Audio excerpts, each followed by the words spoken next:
Tell me what you want. Tell me what you do. Tell me how it feels when I say I love you. Tell me what you think. Tell me what is true. Tell me how it feels when I say I love you. I like to have you always by my side, but in my heart is where you. Hi guys, welcome to another episode of Housewives of Alfredo.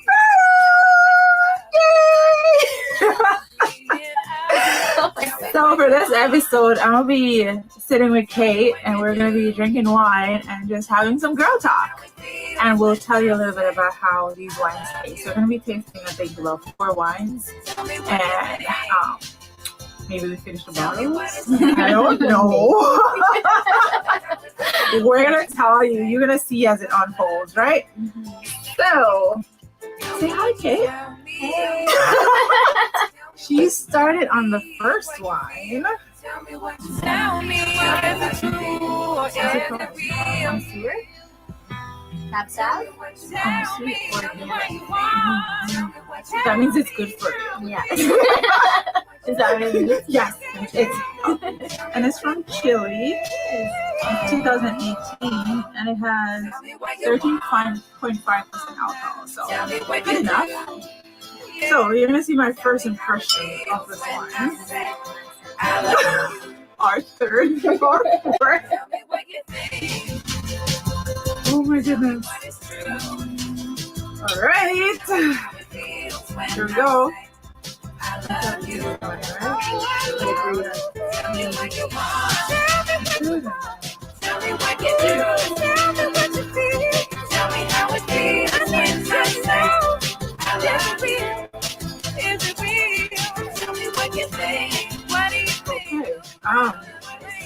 So,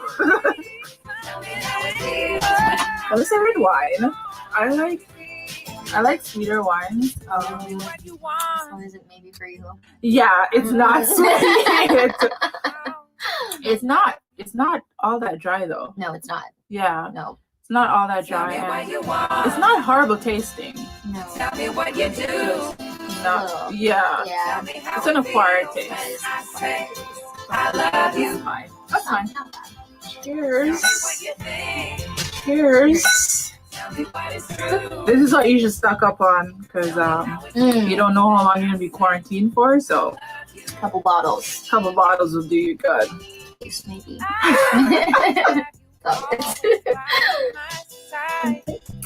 Okay, so what's going on?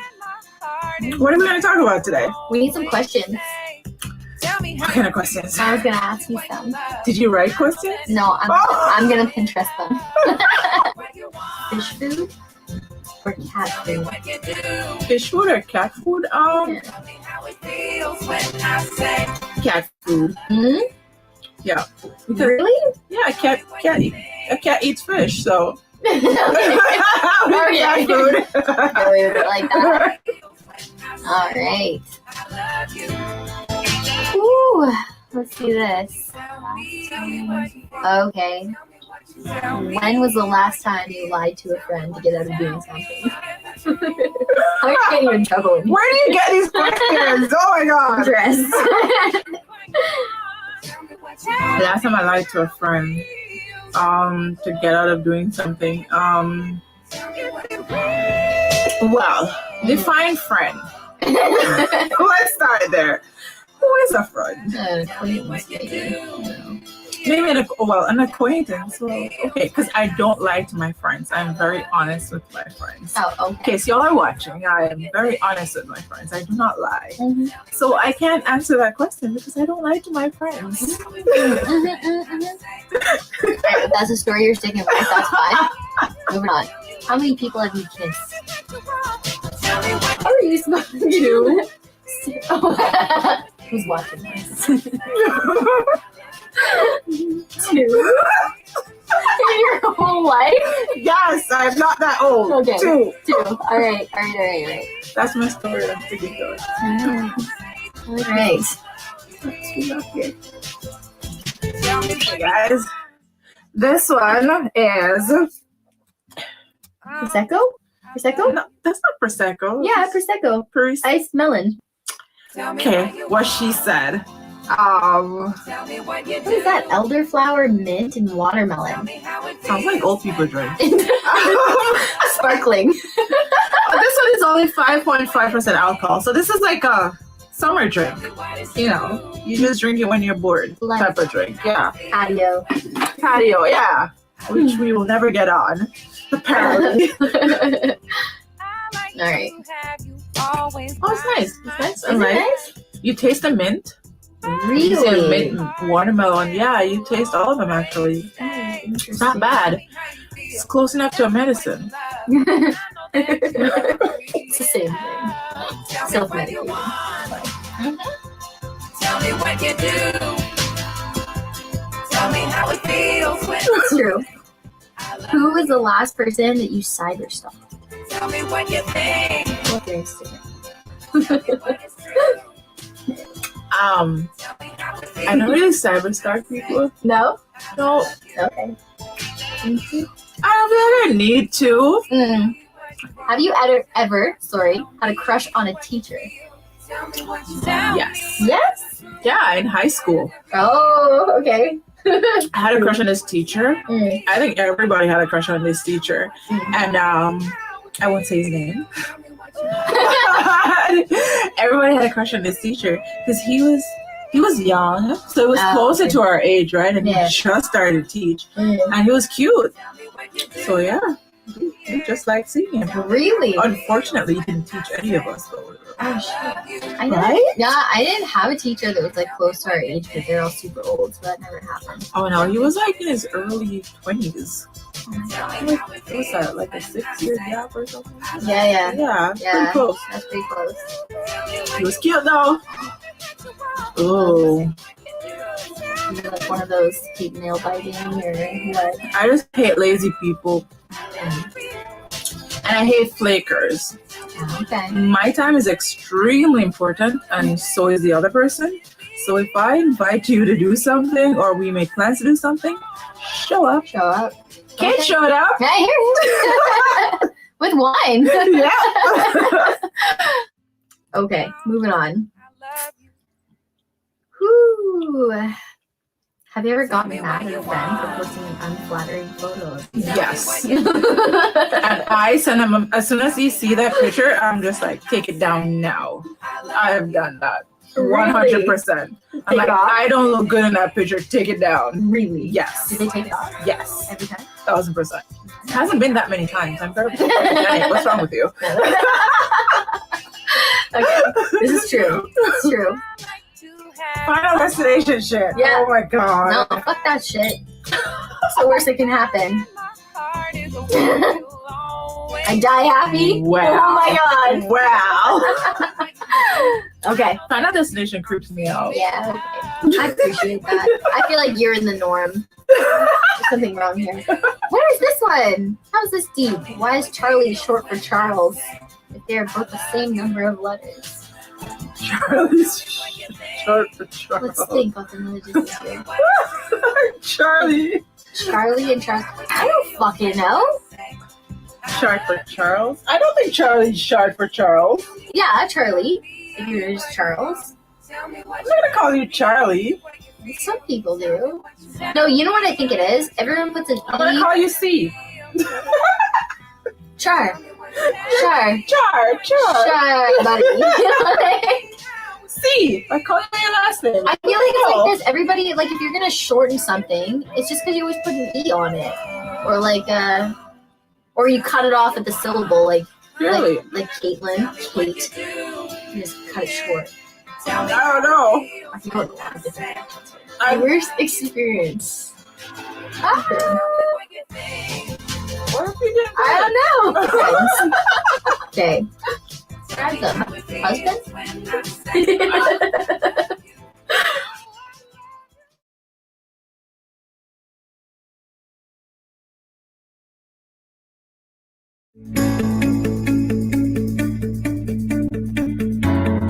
Spill the tea. It's fine. Nobody's really watching.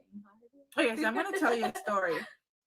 When I was younger, I had this no BS policy when it comes on to friends. So when you were younger, I feel like I still have it.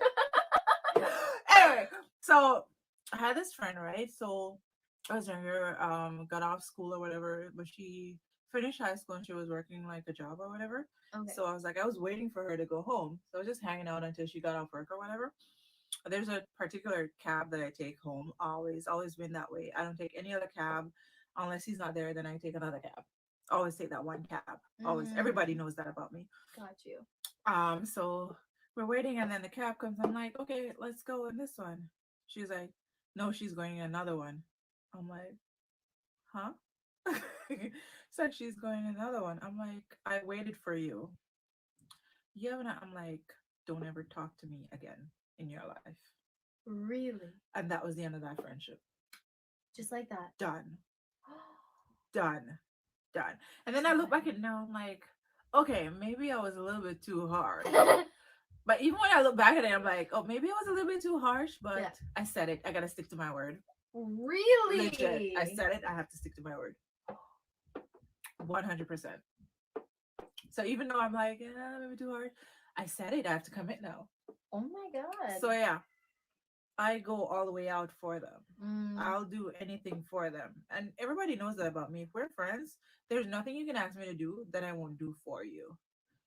But all I ask is that in return. You know what I mean? Like it's Wait, not when's your birthday? May 30. Like, what My is wrong God. with you? Yeah. Okay. No, I'm just thinking. Like, I feel like that loyalty, though, hey, runs deep. Okay. It does. Yeah, no, there's nothing wrong with that. That's good. Don't cross you. I got it. Loud and clear. Oh man. You sound like Roger. You do. Do I really? You do. It's hilarious. I don't need him. Oh my Because goodness. he like it's just a thing for me. I'm very personal with my friendships, and if Yeah.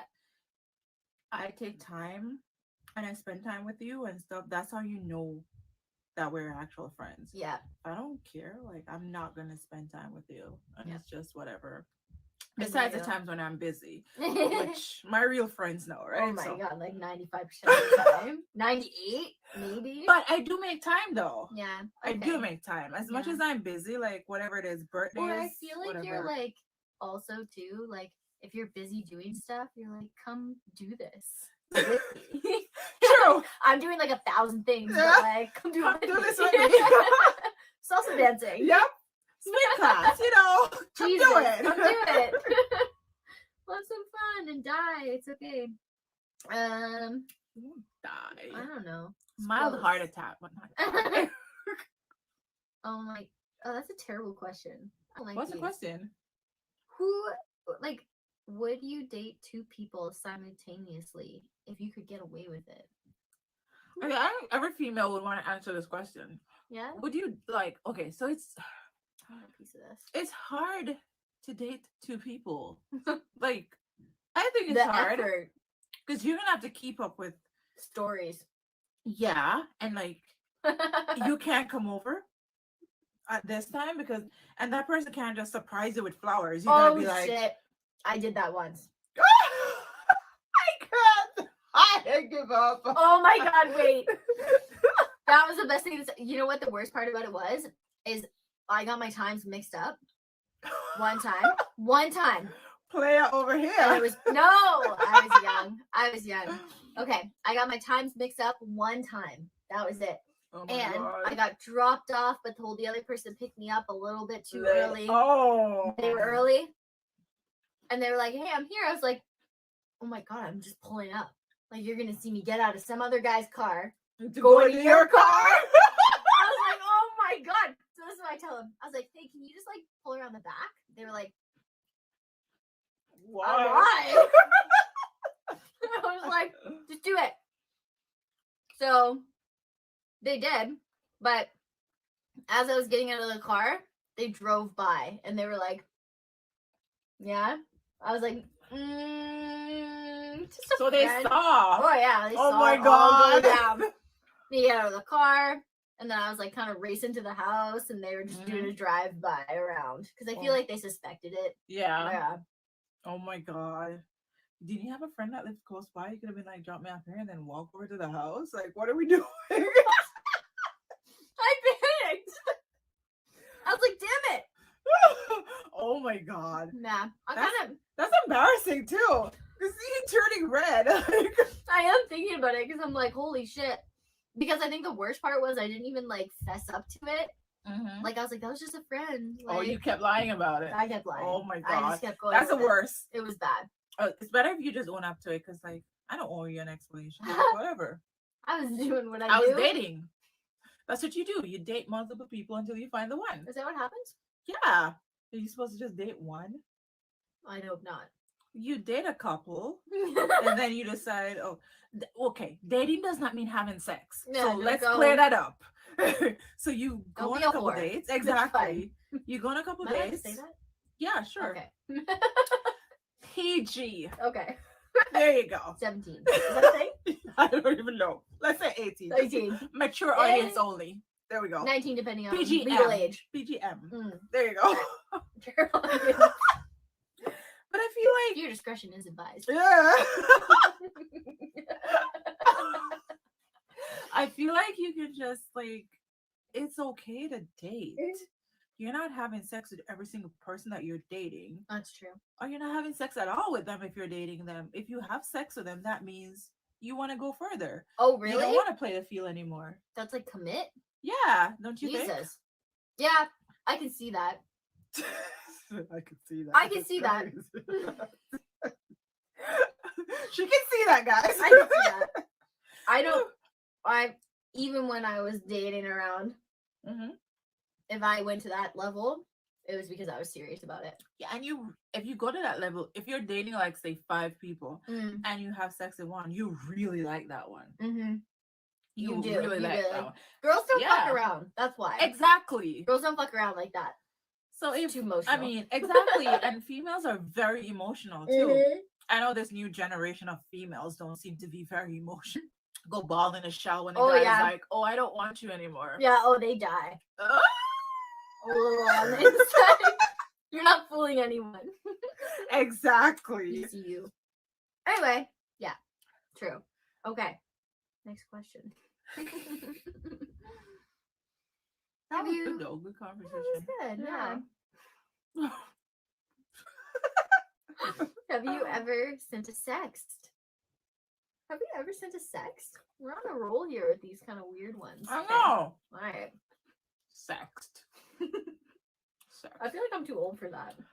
What is that? Do you mean saying you're cute? Nice butt? Like, Oh my god, it's been years since I've done that. Years. I feel like I was never a sexter, if that was a thing. You know what I find weird? Mm. They message you and they're like, "Oh, what are you doing right now?" And then you're sitting there in your pajamas and you're like, "Oh, I'm laying in bed in my underwear and my bra." That is exactly. No, you're right. And then he continues like, "Oh, I'm holding my thing." I'm like, "Oh, touch it." What's wrong? I feel like no, the pajama thing really gets to me because I'm like, oh yeah, like you're like, what do you wear to What's bed? And you're like, who wears pajamas?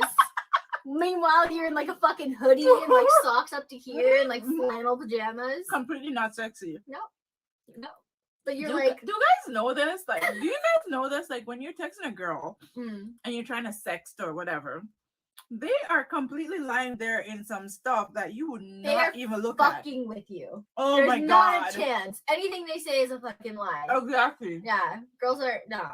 We don't just sit there in our underwear all Right? day. And then the guys get smart. Send me a picture. Oh, it's dark. I don't want to get up Yeah, and turn I'm on the light. tired. I'm I'm going to bed. tired. Or even better, if she doesn't answer and then messages you the next morning and says, I fell asleep, that's a lie. Listen, sometimes the girls actually do fall asleep, so I'm not even gonna knock that one. That's So- a lie. She doesn't fall asleep. No. If I'm interested, I don't fall asleep. Oh my god, this girl. Some of us are tired, okay? I'm speaking up for all those women out there who are tired. Have a long day at work. Oh yeah. Okay, maybe you only because you're like the busiest person I've ever met in my life. So that maybe I'll believe you. Yet still I'm sitting here drinking wine. Mm-hmm. If I said those bullshit. Okay, fair warning. Holy shit. Okay. Have you? Okay, we already did that one. This is good. This is good. I can really taste watermelon though. Yeah. Yeah. A hint of mint. Mm-hmm. We already did these ones. We did these ones. Okay, we need a new list. We're getting a new question, guys. Funny icebreakers? Thought-provoking questions. Ooh. Smart questions. Oh. Ooh. Should we go here? Yes. Okay, I got Yes. you. Okay. Are you ready? Yes. I don't know. There's 25. Oh, bless God. Let's go. 25. Okay. Whoo. Okay, this is deep. This is deep. At what point are we good enough? When are we self-improved enough to accept ourselves? Oh my goodness. That- We should have taught this shit when we were sober. That was this is for real. Come again? What's the question again? Yes, one. It's too Okay, deep. wait. Let me get it again. Okay, the gist of it is this. At what point are we good enough? When do we stop like striving for like better? But you determine that yourself, though. Hmm. You determine whether you're good enough. And I think we're always so hard on ourselves. We're always thinking, oh, this is not good enough, or whatever we're doing is not good enough, or well, all you can do is do your best, and your best is good enough. We just got to Sure. learn to appreciate ourselves. Absolutely. Stop being so hard. I feel like everyone's so different. Like they've all got like their own standard, right? Mhm. Like everyone thinks like something in particular is like what you need to achieve, and then you've got it Yeah. set. And I think people look at other people's goal and use their goal as their benchmark as yes. to what They're makes like, oh, they them have good. this. Yeah. I gotta have this, maybe too. I don't Which is know. not how it's supposed to be. No. It's supposed to be happy with yourself. Be you. I feel like I have the opposite problem though. I don't look at other people. I have like one specific thing that I need to get done, and if I don't do it, I'm never gonna be fucking happy. What's that one thing? I want my degree, and I feel like a lot of people don't get And that's that. okay. Yeah, I feel like a lot of people are like, that doesn't mean anything, and I'm like, I don't give a shit. It doesn't mean anything Who to it them. means, but yeah, I don't give a shit who it means anything to. It means something to me, and if I don't get it, I'm mad It's about it. completing something because you It started is. it, so you just want to complete it. Yes, and I feel like I'm one of those people too, where when I do start something, if I Mhm. don't finish it, Mhm. I'm mad about it forever. I'll never let it go. Yep. This is Yep. why I'm getting all this stuff done. Because if I Mhm. don't do it, I'm gonna think about it for the rest of my life, and then I'm gonna be like, But I missed an opportunity. I feel like you're really good at that. Everything I've seen. Yeah. Yes. I was literally talking about you the other day because I'm so like wishy-washy about that kind of stuff. No matter like how important it is to me too. hmm I can't for some reason like I lack like that like drive or whatever the Mhm. shit it is to actually get it done. hmm But you don't. You're like, I'm gonna do this, and then you sign up for it, and then you do it, and you do it. Like you actually do I just it. get it done right away. You do. If I don't get it done right away, it gets pushed on the back burner. So I gotta like move on it. I Like don't know. I feel like all I watch is you just getting shit done all the time, and I'm like, what's going on up there that I need to like fix? I'm crazy. That's the problem. Is that what it is? I'm Gotta be crazy. busy. I feel like I have to be though. It's not even a joke. Like I feel like I have to constantly be doing something. Really? Or I else can't. what? I don't like idle time. No. Idle time gets me in trouble. See, and I feel like I don't know. I feel like I want to be like that, but I'm just like, I don't know. I feel like you like have good momentum though. Yeah. Like you know what I mean? Like you just keep going. Just keep going like that. You don't pause to be like, Till I oh, break. fucking break. Okay, next question. Oh, these are so deep. They kind of are. What in life is beautiful to you? Where do you find inspiration? Well, somebody asked me that question the other day. What? Yeah, and it stumped me for a minute. What in No life way. is beautiful? My kids are beautiful. Mm, They are my inspiration. So everything that I do is because I know they're watching too. Oh. So if they see that mommy can do it, they know that they can do it too. Oh my god. So that's legit what I think about when I do everything that I do. I feel like all moms must have that thought process. Yep. Literally going back to what I was saying, Mm-hmm. that's what I think. Because I don't want them to like get to a point in their lives, like, you know, where they're wondering what's next, like after high school, and they're like, Mhm. what do I do? I don't want to be like, well, I didn't do anything. Do you know what I Exactly. mean? Or they can come back to you and you're telling them to go to college and you're like, well, mommy, you didn't You finish college. Or like What? even worse than something like that, than like me staying in a job that like I don't love. Yep. And then I do what I do because I worked fucking hard for it and because I wanted it. 100%. Yeah. That's why the sign is in my office. Do what makes you happy. Mm-hmm. I legit, like, if a situation doesn't make me happy, and I You mean, can't everybody do should it. know this. I'll leave a job if I'm not happy. Point blank, period. I've literally done that this year. Yeah, 100%. You have to. Life is too short. It is. I feel like I'm just learning that though for some reason. Like I feel like I always knew it, but it's like Mhm. harder to actually like Jump. to do. Yeah. It's not an easy thing to get up and quit your job, Oh, like, Jesus for Christ, sure. no. Because your independence And goes I know with not- that. I know not everybody has those kind of options, but I feel True. like at the end of the day, like, come on, You gotta do what makes you you happy. gotta do it. Like we've only got like a little bit of time here, Right? Like, come on. Time is limited. You How much gotta are go you on gonna vacations. waste? Gotta pay for vacations. That's how we work. Yep. Okay. What? I'm not doing this one. Jeep. No, it's not. That's What what's is it? really hilarious about What it. is it? Why did your nose run and your feet Oh, smell? shut up. Come on. Next. Okay. Can you dream of having a dream?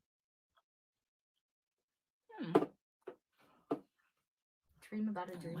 I think we need to be high for this. Yeah, that's Oh a my different kind of Right? Yeah. Can you dream to have a dream? If the folks at the psychic hotlines were really psychic, wouldn't they call you first? No. Who? But if they knew that you needed them. Well, the fact that they're psychic, they don't take away your free will. That's Like, what the hell? like, okay, good way of looking at it.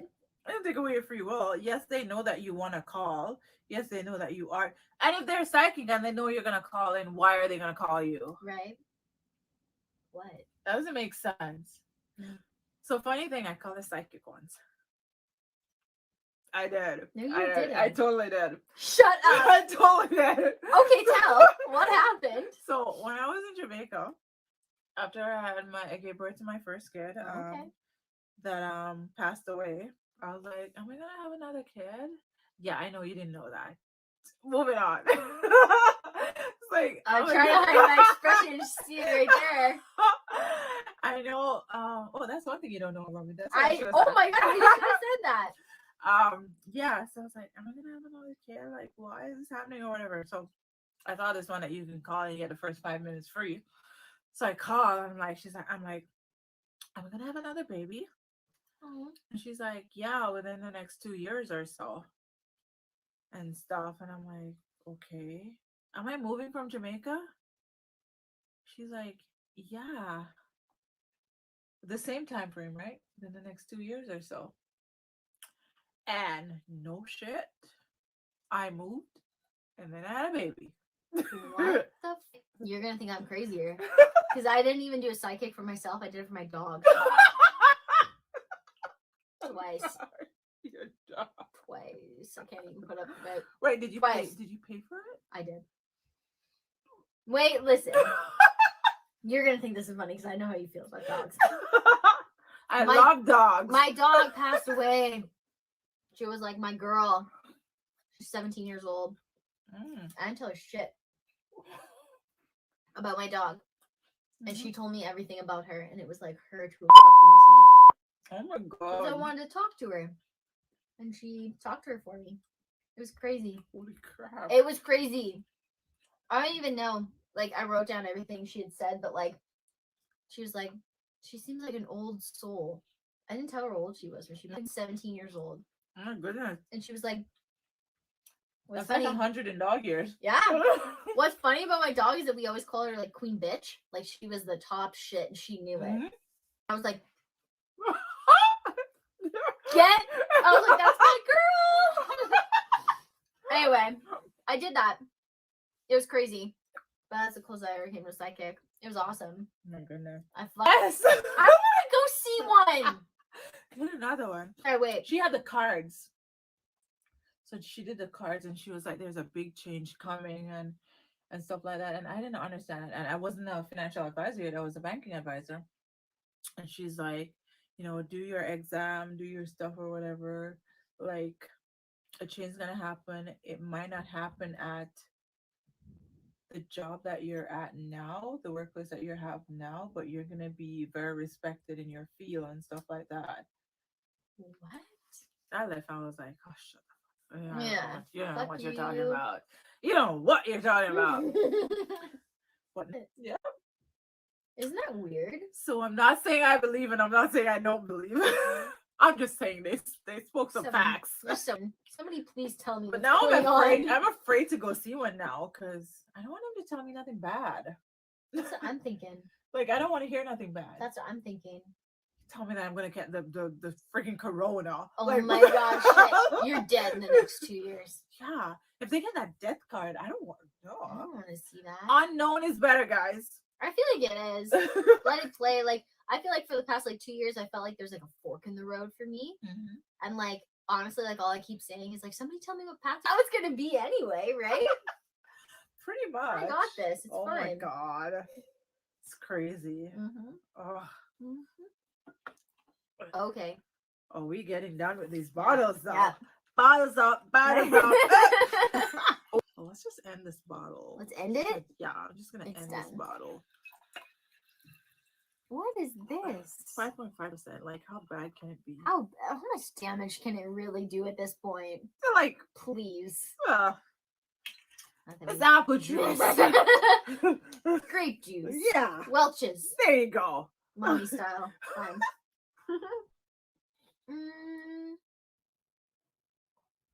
If insects are so obsessed with bright lights, why don't they fly off to the sun all the time?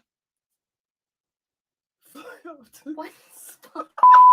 A drunk person wrote these questions. They did. They You started know off what? sober. Yeah, that's really that's I was just thinking that. At first we were so philosophical, well rehearsed here. So deep. Oh yeah. And then it just God. kind of fell off the flower. Flying up fighting to the Nah, sun. nah, I'm nah. like, what the hell? They're having the same night that we're having if we wrote questions. Yep. That's what's happening. Okay, let's see if maybe they get a little sobered up here. They eat a couple pieces of cheese or something. Probably. Oh, they did. They did. Oh. They did. They had a slice. Okay. Oh. What's going Okay. I didn't want to I thought I memorized it in my head, and then I was like, wait, I don't want to get it wrong because it's good. Oh my god. In one word. There's a pause because there's a comma. Yes. What do you live for? My kids.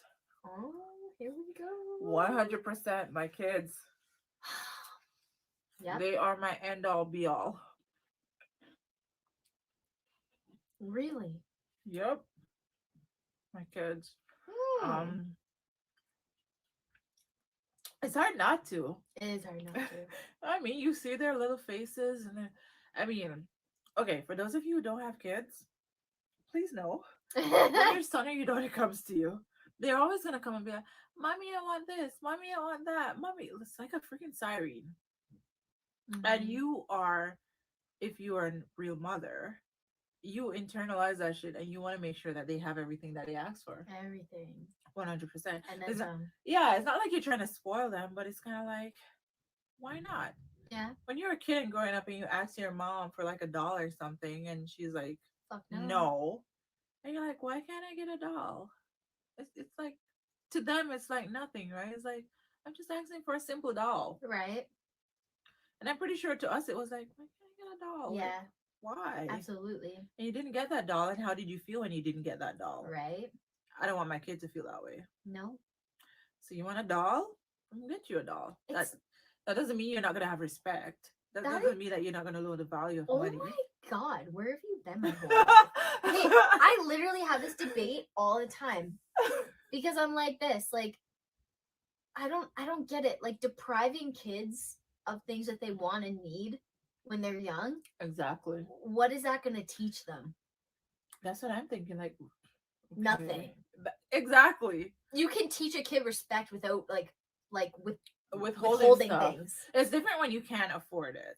Like if you Of can't afford it, then course. you can't afford it. But I mean, if you can afford it, But I like, mean, why not? Who's even talking like sometimes about physical stuff? Like I mean, like one more bedtime story. Like no, I only said one. Like what are the who are you trying to teach? Just like, read another bedtime or story. like, you know, they don't really want like what they're having for supper and you have to make something else. Like Exactly. but it's like you're gonna eat this. It's like what is that really gonna teach It's them? your job. Yeah, that is your job, in my opinion. It is. Like when I was a kid, my mom never forced me to eat anything. Absolutely not. I was one of those kids, like whatever they cook for dinner, I do not want that. No, same. Or like more so like I didn't want all of it. Like ate like half of it. I want different stuff. If they were having like I don't know, stewed chicken and rice, I want fried chicken. And my mom would make it for me. So now with my kids. But you didn't grow up fucking spoiled or like you know No, what I mean? I still know the value of money. I still Because there's other ways to teach it besides taking it. depriving them. Yes. 100%. Absolutely. And that's the biggest thing. I feel like, you know what? Actually, people who don't have kids, make sure that whoever you end up with, fuck. Did I? And now as an adult, when you break the glass, you're like, why were they so mad? I feel like that, you know what that is? It's going to get real deep here. That's a personal struggle. Something was going on that day. It had nothing to do with the human. That was not the glass. It was not the glass. I don't know what the fuck happened to you. It was not the glass. I don't know if it was work or Oh my god! But I will say this though, because the other day. the other way, because otherwise. But I'm gonna say this though, with kids, if my daughter or my son asks me for something, and they ask me for pizza, and I give them pizza, and then I give it to them, and they're like, "Oh, I don't want pizza." Oh yeah. I'm sorry, you're eating that pizza. No, absolutely. 100% eating that pizza. Yeah. Don't ask for what you don't want. Yeah. And there's a lesson in that. There is Don't ask for what you don't want. That's got a lesson to You it. know what I mean? But I mean, like, because I said so was like the worst thing growing up. Oh my god. I hated that. Did you ever like break a glass or something and then it was like the world was coming to an end? Oh yeah. Oh my god. Oh, strange enough about myself. Like I only just started getting into like Sephora and that kind of stuff. I don't know why before I never could feel the purpose of buying it. Yeah. And then I bought this Bite Beauty the lipstick. Welcome. Right? Welcome to the world. I was so proud of it. Had it for like one day. Somebody found it in my bag, one of my girls, and just like picked it apart. Like the top of the perfect like lip. Oh.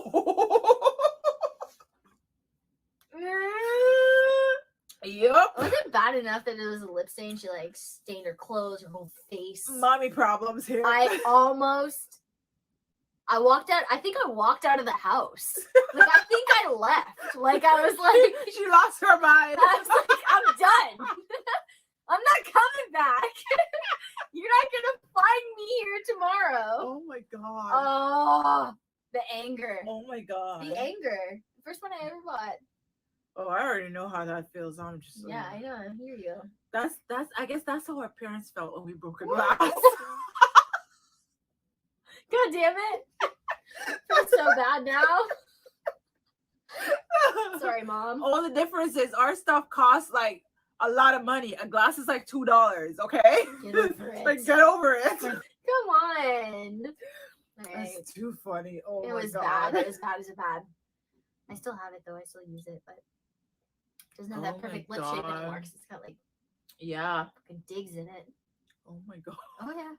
I can only imagine. Oh, can you though? Oh yeah. Oh god. I try to keep my expensive lipstick up high. Oh, see, and that's what you know what? Oh my god! I actually remember I called my mom when I walked outside. I was like, "You're never gonna believe it." I was like, "Everything you said came true. Like I'm being punished with girls just like me." And then she was like, "Yeah, but why was it somewhere she could reach it?" I was like, click, get out of here. We don't need that negativity No. right now. Who needs that? All right. This is the last one. That's all I Ooh. got. Ooh. Are you afraid of being your true self around others, and why? That's a good question. Oh my god, that's a loaded question. It is a good question because then it will seem like you're being fake. Well, can anybody really be like that authentic? I am my true self. I want to say 90% of the time, but there's some people that are in your life that you are more open with. This is true. That's what I mean.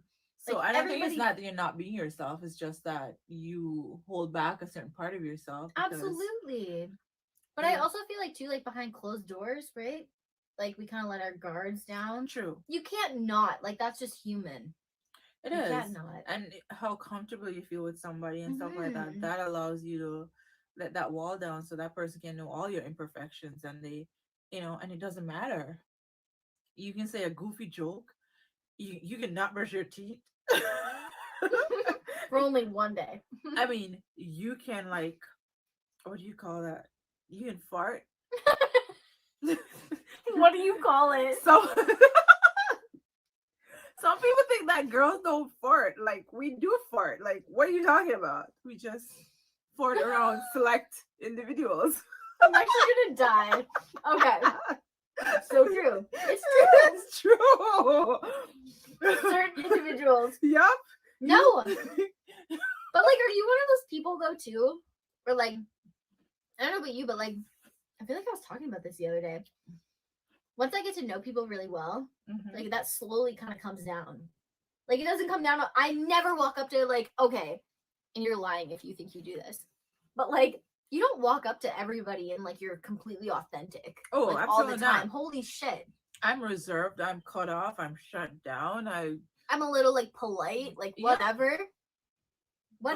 I'm not just like, But hey. And I feel like it doesn't just happen in a second. Like you get to No. know people like a little bit more. You Over let more time. down. Like 100%. yeah, So it's not about not being yourself. It's Yes. it's like not revealing all your of you, entire, yeah. And you gotta all the time. you gotta be cautious of that too. Of so course, it's not like you're being fake. It's No. just you gotta protect this. Yes, And absolutely. I don't know about you, but once I let this down, I told you that means you can hurt me. Yes. So, Oh my god, I feel like we're similar like that too. too. But it took forever for me to get to a place too where I was like I don't know, like comfortable with letting some people into that. Like I was Yeah. like, I don't know, like somebody's gotta know I you. still, yeah, somebody has to know you. Somebody has to. Somebody's gotta know you. But then I'm like, do you really have to know me? Do you- Do you really need to know that about me? I'm Like- bad with that. I'm bad with that and like being an adult, which is hilarious because like I come from a super small town and I got my girlfriends that I've known since I was born. Mhm. And it's hard for me because I'm like, they know me. And then you came here. Yeah. And then I'm like, you don't fucking know me. And met people like me. I'm sure it takes time though. Like I feel like a lot of people that know me for a little bit, like I'm pretty easy. As long as I know you're like good, Mhm. you'll know it But all. it's true that because when we initially met, like we didn't hit it off right away. No. No. I knew you had She was like Stony Stony. Creek. I was like, okay, new Who's girl. this bitch? Okay, all right. They're like, she's cool. Okay, all right. Mm. Okay, all right. You know, as I Bye. remember, I was like, you know what it is about me too? Like when I first met you, I was like, what is it? Like, what is it that I even have in common with her? I was like, what do I talk to her about? Like sometimes I'm like that. I'm like, what do I What do we say? Like, talk about? yeah, what are we Yeah. talking about? And then you start talking, like you started getting like things into the Mhm. place, like clothes, and I was like, oh, Yeah, I'm gonna ask her that's better. it. I'm gonna ask her better clothes. Where do you get your clothes? Apparently I'm a shopaholic. Yeah, she is. If you even saw this room right now, holy shit! I came down here and I was like, I wonder if she'd let me like check it out. Like, can I take some stuff with me? I don't know. Oh my god. But yeah, no, it's true though, because we met and Mhm. it was for a short time It there was because so I short, left. Because I yeah. left and stuff. All of a sudden they were like, "You're gone." I was like, I know. "What do you mean? There's gonna be no more packages to look at when they come in?" Like, Oh my god. But no, I'm happy you came over to the new place. I didn't even know you went there. No? Well, like I think I had heard, but Mhm. like I didn't like know Know for until I sure? literally walked in and saw you, and then I was like, "Damn!" And I was like, can't be that bad. That bad. Like, because I was nervous. Like, I wasn't. Yeah. I don't know. Like, I got kind of like recruited, right? But I wasn't looking. Like, I was like, I thought I was done with banking. Yeah. I'm like, I'm finished with this shit. And I was like, I'm not coming back. And then they were like, well, just go in. And I was like, well, let me see the managers. Like, it was kind of the same thing with me too. It was kind of like, yeah, because I was like, yeah, I don't know if I want to do this. And then she's like, no, you should go in. And then that's what they said. And I was like, you know what? Let me scope it out. Yeah. I was like, let me bring in my resume in person and see how it is. And see what they're like. And then I was like, I saw you. I was like, how bad can it be? How bad is it? Anyway, and I was like, okay. So that's the backstory to us. Mm-hmm. Now we're cool. We're hanging out. She took me salsa dancing, and holy shit, it was fun. Okay, honestly, the whole day, I don't even feel like I did tell you this after. Whole day, I was like shitting myself. Like I was like, what do I wear? How do I do? What do we dress in? I'm not coordinated at all. I thought I was gonna show up and like fall on my face or like not be able to keep up with everybody, especially her. Because, like, oh my god! And then I'm like, oh, I'm coming. I'm like, I'm ready. I'm so ready. I've been sitting. You dance with had a different type of dance. Like, no. Holy shit! Some of the guys were like, I got this figured out, and I'm like, they turn you and you just turn. Yeah, I'm like, as a female, you're supposed to follow. Yeah, just follow. I was like, even I thought like I didn't have it figured out, but you definitely don't have it figured out. But let's go with this. It's funny, but it's fun, and we're getting to know each other. Yeah, I'm pretty sure these question and answers kind of I know so much now. She's shy. Got us to a deeper level. Oh my god! So she's gonna stick on this shy. I'm gonna stick to it forever. Forget the fact that I said I'm shy with personal stuff. Like, let's forget that part. I'm sticking to she's shy. She's what? Never have I ever heard anybody describe her that way. But now I will. Nobody has ever described me that way. I don't think nobody knows that about me. Yeah, I know they really. They wouldn't. Maybe. But yeah, no. This was fun though. This was so much fun. Yeah, we didn't get to the other bottle, but that's okay. That's okay. If another night. Yeah, if we get to that bottle, honestly, the answers that you're gonna be getting. Not even the answers. I feel like the words that we use. Like the night. I think that's gonna be like, yeah. So no, but thank you for joining me. This was fun. Absolutely, anytime. Wine with Kate. Can we make this a regular? We should. Holy shit! Should. I'm down. So, Mom's gone wild. Mom's gone wild with wine. With wine. Oh my god! Thank you guys so much for joining me for another episode of Housewives of Alberta. And you're talking to real housewives. Legit ones. Yep. In Alberta. Housewives of Alberta. Thank you guys. And I'll leave follow me on Instagram at snapfit by Shar. I'm not gonna tell you Kate's Instagram because she does not want you to follow her. I don't. Okay. Don't do it. There's nothing good there. Oh my god. But subscribe, like, and share. And see you guys again on the next episode. Cheers!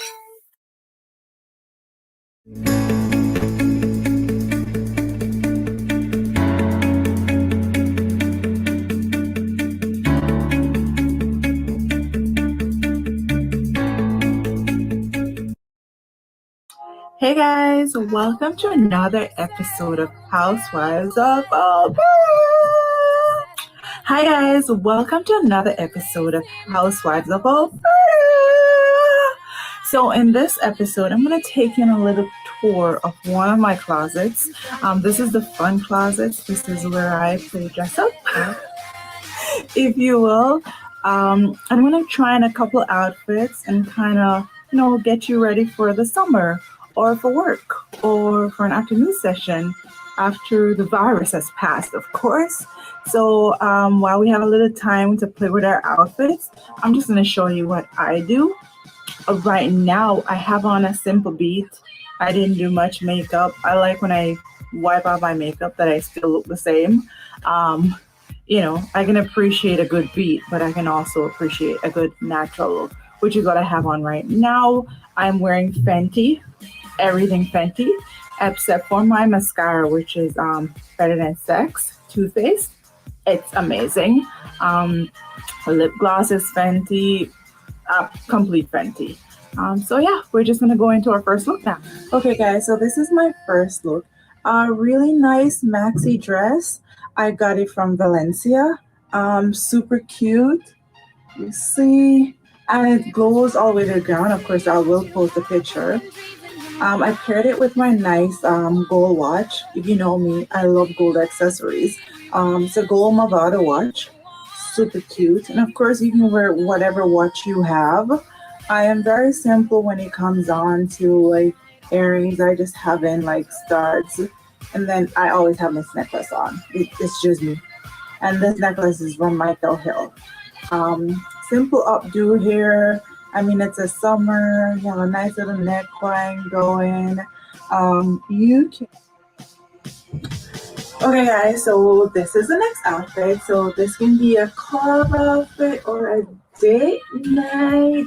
Spice it up a little bit. This is a black bodysuit. A little see-through. You can tell has a deep cut in the front, part in the front, and then we paired it with this gold and black skirt, a little shimmer, just a pop of color in there to kind of brighten you up, if you will. Both these pieces I got from Valencia. Super cute. I told you guys I love Valencia. They always have something for me. Paired it again, gold accessories, gold watch, gold bracelet, gold chain, gold earrings. Told you, I'm all about the gold. And then I have an updo. This is perfectly fine with this outfit, or you can let your hair down, put it up in a bun, whatever you want to do with it. I also paired it with, oh my god, really cute shoes that I paired it with. Super cute. It has a little fuzzy on the top. I love them so much. I got them from Brash in Edmonton. Super cute. And it goes well with this. It's a little bit fun and flirty. So if it's a first date, fun and flirty. Second, third, fifth, 10-year anniversary, fun and flirty. Heels are always a good accessory to have. And of course, you can pair this with a gold handbag, or if you're like me, I just go with a black clutch, but that's just me. Hey guys, so this is a third look. Now, I love this jacket. This jacket, I got it from La Chateau, I do believe. It's so summery, it's springy, so vibrant. Like, you see this and you see me in it and you just want to smile because it looks incredible. This jumpsuit that I have on underneath, I got this from Winners. Super cute. You know, it shows off everything that you want it to show off. So you can wear this to work in the morning. Super cute. And these really cute pumps that I got from Springs. Super cute. I'm going to show you pictures of this, of course. And again, gold accessories. You cannot go wrong. And then if we want to switch this out, if you have a quick date in the evening, you don't have time to go home and change, you can just take this off. All you got to do, take that off, and voila. You have a date outfit. You have a really cute date outfit. It is so nice, guys. And then it has this little tie in the front. Of course, I'm going to take pictures and show you guys. I got it from Winners, and I fell in love the moment I put it on. Like, it's so cute. All you got to do, take that off, and voila. You have a date outfit. Have a really cute date outfit.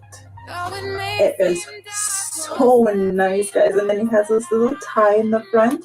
Of course, I'm going to take pictures and show you guys. I got it from Winners, and I fell in love the moment I put it on. Like, it's, yeah, I got it from Winners. It's so cute. Falling in love with it. It just hugs my curves. Yeah, so guys, Let me know what you guys think of this outfit too.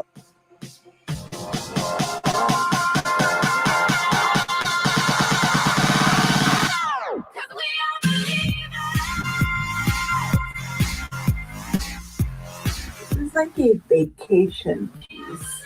I'm wearing my swimsuit top underneath this, just because.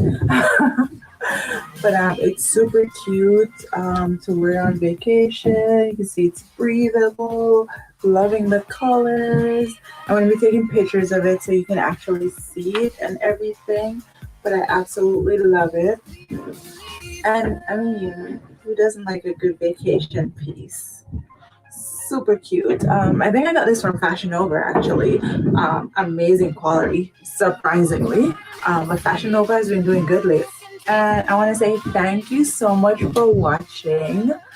Subscribe, like, and share. And come back for more tips on what to wear. If you have any suggestions of what type of content you want to see, something you want me to talk about, a type of outfit you want me to show, just let me know. I'm your girl. Signing off. Remember to subscribe, like, share. God, my makeup looks amazing. I did that.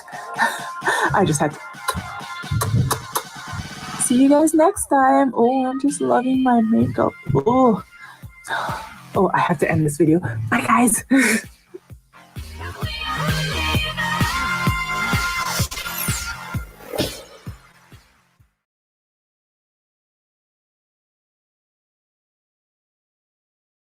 Slice of Alberta.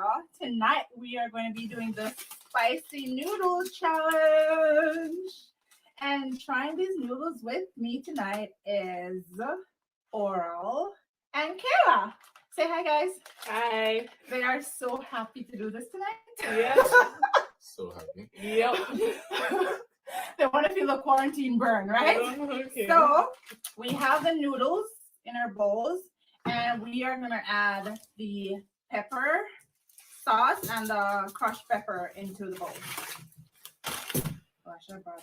Why is there two different ones? I'm confused. Four. You put the sauce first.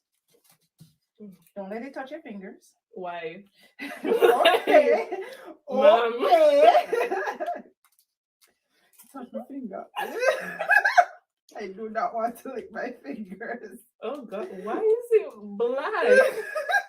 Say no comment no, bro.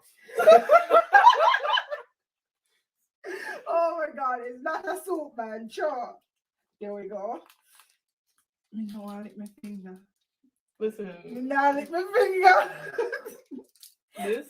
And then you put the crushed pepper in there. Oh my God. Okay. Mad. Mm. Wow. Oh my God. Oh, there's seaweed. Is it? Oh, Yeah, that looks like seaweed. And sesame seeds. carefully.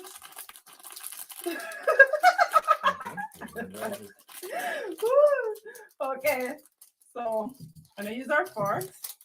And we're gonna mix it together. Get on my finger. Well, sucks for No. Hey. Oh, mercy. This rough for mix though. I still think we need that.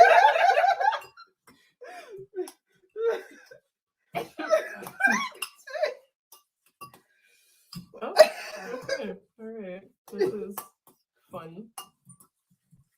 No, but it look nice though. The color look nice. The color look nice.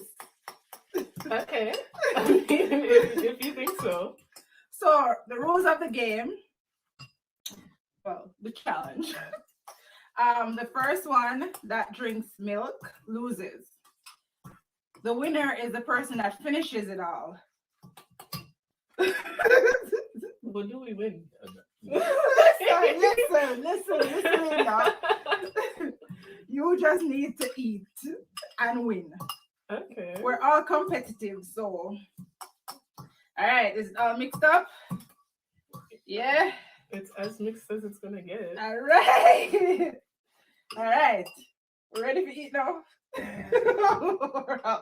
Come over somewhere. Gotta not see you. Okay. Ready? All right, let's go. Jesus. I'm afraid. I'm gonna go first.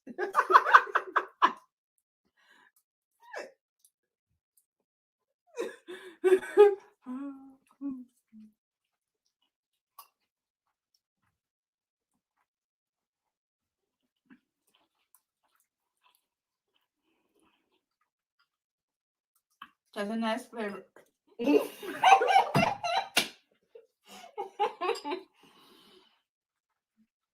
Yeah. It has a nice flavor to it, huh? Ooh.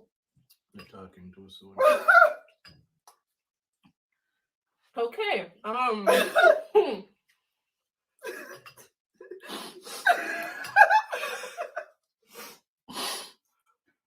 Ooh.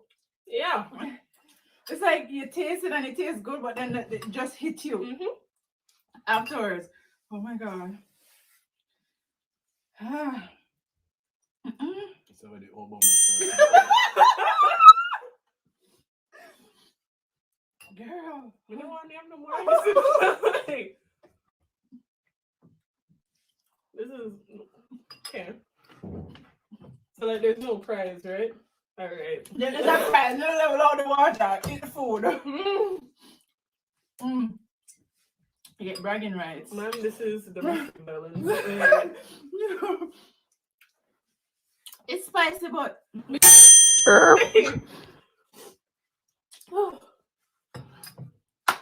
Okay, I have a headache. no, not the food. Not that bad. Really? Your lips are swollen. But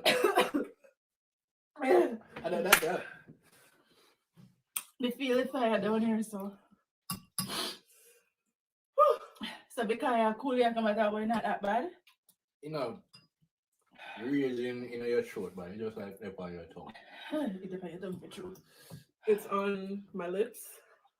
It's on my tongue. Good God.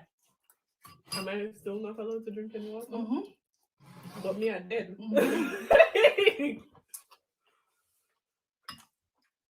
CPR. First aid, I get help me right now. How is CPR? Mm. I feel it. You tell you school about it.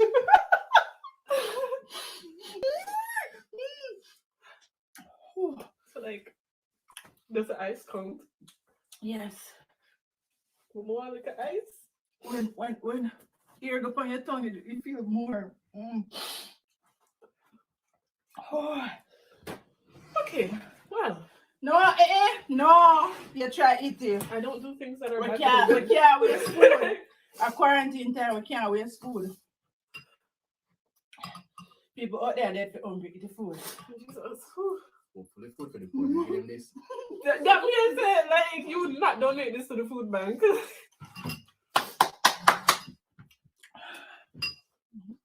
Mm-mm. I would like some water. Mm-mm. So, okay. I can feel it everywhere in me. I'm not a fan. It tastes good though. No. 3 out of 10 for taste. No, I get 10 out of 10 for taste. Oh, absolutely not. Absolutely not. This is not a 10 out of 10. For 10, yeah. Surprise, you can't taste nothing. Ooh, yeah. All right. I don't like how it looks on the fork. Like, it's just. Oh.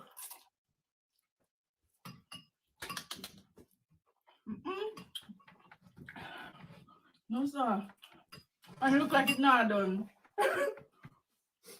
You sure on a one pack each with you? This, a one pack each. Kayla, watch me. This one pack each. You didn't think I one pack in a tree? We should just put it up. Yeah. Yeah, we should Jesus. have. That wouldn't fear. A tree. This is a no for me. But, you know. No, man. No. And Filipino people eat this. Really? Yeah. has a lot of capsaicin, so it's definitely going to boost the metabolism. Anything other than that, no thanks. I'm good. I need a metabolism boost right now. Okay, all right, Miss Gym Rat. Not everybody open at the gym every day. Never got you. I say we can't do it. I just no meaning or my eating some can't tap. You could turn on the fan too, cause like And the fire.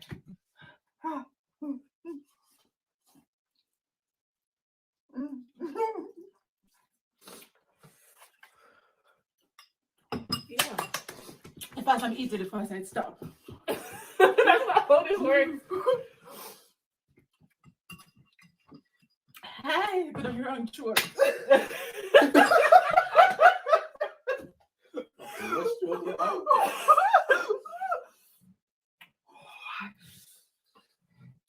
No, sir.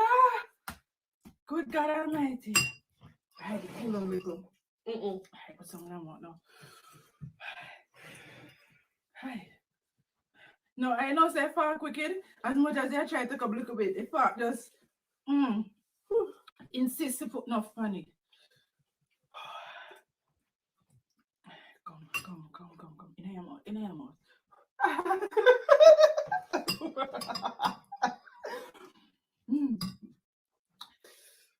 I'll lose my lip them after this.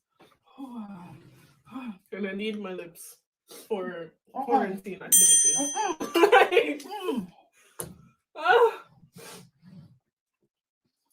Mom, why am I not allowed to drink water? Wait, do you? On your off the plate. When my it off. Look, all that soldier it out. I want to see you talk tomorrow. Like,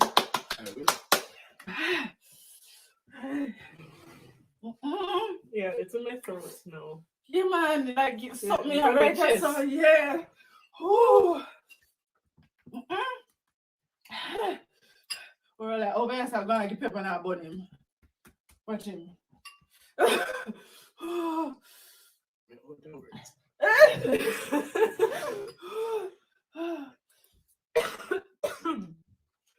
Yeah, no.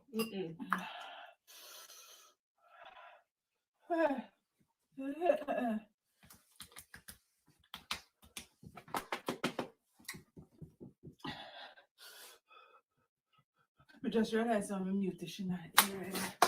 By the way, my co-host is watching via Facebook because she did the challenge already. And I was laughing my ass off when she was doing it. Whew. It's her turn now. Yeah, very much so. Oh, very much so. Oh, God. Hey. Oh. Look at her, man. Hey. Almost done. Hey, almost done. Whew. We're gonna be like you want win. I'm definitely losing. Because I'm in no rush to continue to torture myself. No, look here. Oh, we can't even put it up mouth. Hey. Pain is only temporary.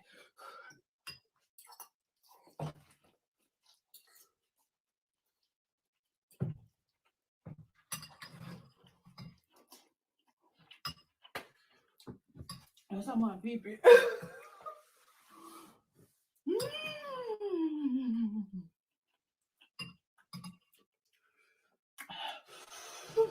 Come on, man. Pain is only temporary. Eat the food. Eat the food. I don't know why you're doing this to me.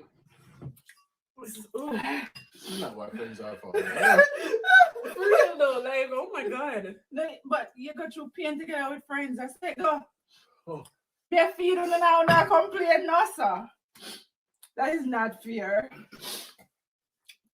You know? I'm sure your husband would like to do this with you. You can't manage pepper. You smell pepper and you start sniff. Almost done, guys. We're getting there. No, we're not. Sorry. Oh, that's a never came much. Come on. Cheers. Ooh. Can't put it in a mouth. Come, Caleb, I have to eat some more. Tap out. Eat some more. Yeah.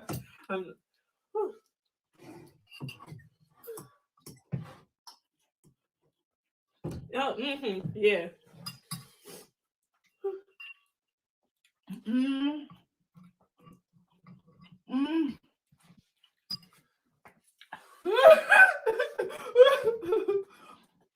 Almost done. Yes. Mm-hmm. All right. Yeah. Ooh, almost done.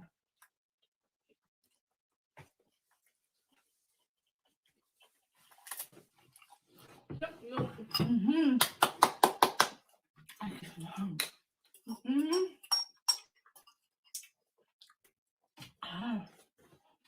Mm-hmm. Mm-hmm. Mm-hmm. Uh-huh. Mm. Yes, me done eat. Sit there. Mm-hmm. Done eat. All right, milk now. Like how we declare a winner, we can't. Mm-hmm. Make a piece of ice. Mm. Any piece of ice. Whew. Look here. Oh God. So guys, the spicy noodle, 2 times spicy noodle, was actually spicy.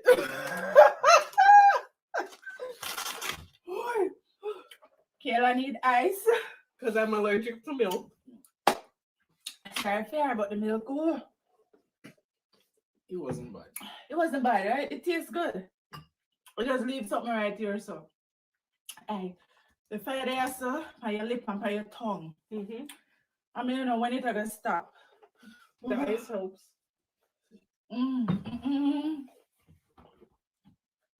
Anyways, guys, thank you for watching. This was fun. Thank you to my friends for coming out and having dinner with me. I hope they enjoyed it. Woo. Might not come back. No, guys, I really feel it in my throat. Subscribe, like, share. Leave a comment. Yes. Thank you, Kayla. Thank you, Oral. Yeah, follow me on Instagram. __ Give me on that lion. And Kayla. Kayla Giselle _. Yep. Thank you guys so much for watching. And we're going to try to save our throats. Bye, guys. Woo. Bye. We are live on YouTube and Facebook. I am gonna pop up IG right here to let people know to come over. But you can share the live on Facebook and YouTube. You know me is not a social media junkie, right? It's only because it's only because it's Struggles. Where is this? Housewives. All right. I'll give a couple seconds for people to come on before we start. Why this looks so blurry? I'm about to slide out of around with me. There we go. Perfect.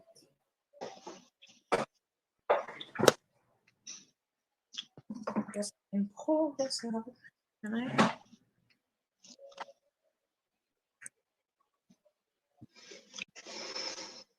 Hi guys, we are live on YouTube and Facebook. Just pop on over.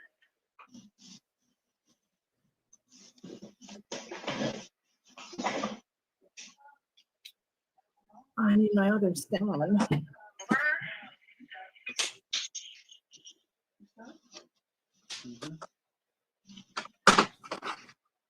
Hi, Tuff on Instagram.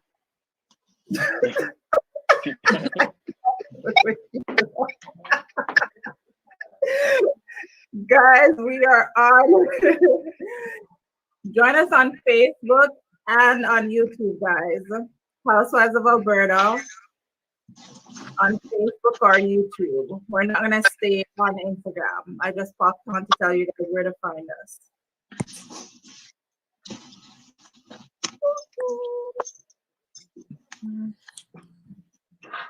Pop on over, guys. I need my other stand. Okay, let's do this now.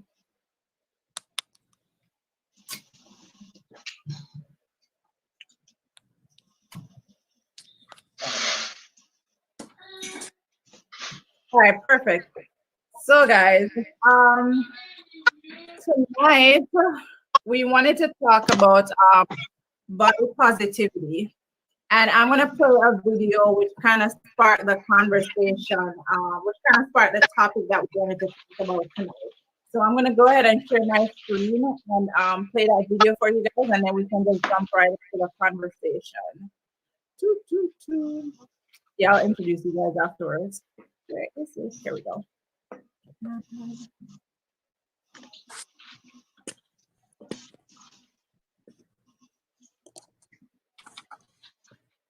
Let me know if you guys can hear. Wearing cellulite, but we were taught.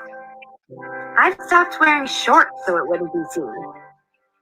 I've carefully placed towels near the exits of pools so that I can cover them up. I've been in pain, much like many of you, because we were taught to be ashamed. I've been there. I've done that. I do not judge. It's been 10 years since I gave birth. About only 3 years since I began to emotionally heal and fill my body the respect it deserved postpartum.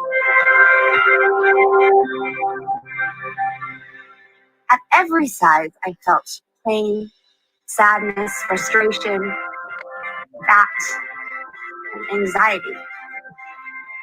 It made me anxious to go out in public, in fear of the real me being seen and feeling people who saw me online would think I was fat in real life.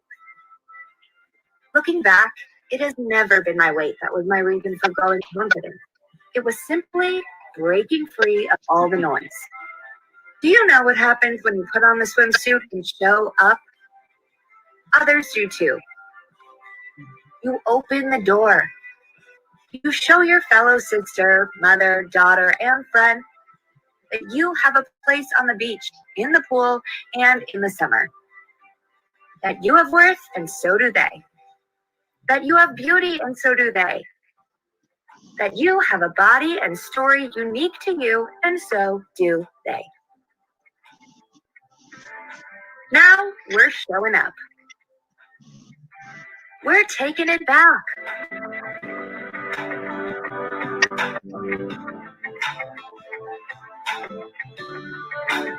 One pool party, one beach day at a time. We are saturating our surroundings with acceptance and love.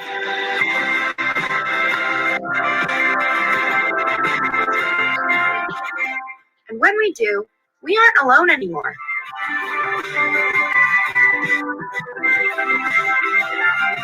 When we do, we show others it can be done.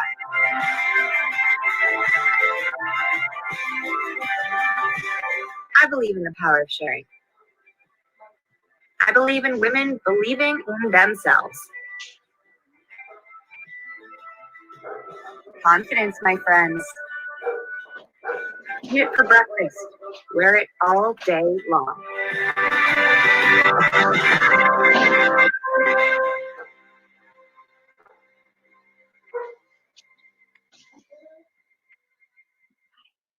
Perfect. All right. So before we get started, let me take that out. Okay, so let me introduce the cast real quick. So we have Mo in the bottom right corner. And then we have Taff in the bottom left corner. And then Sam upper right. Amar in the middle. And then me. So sorry, by the way, in case you don't know my name.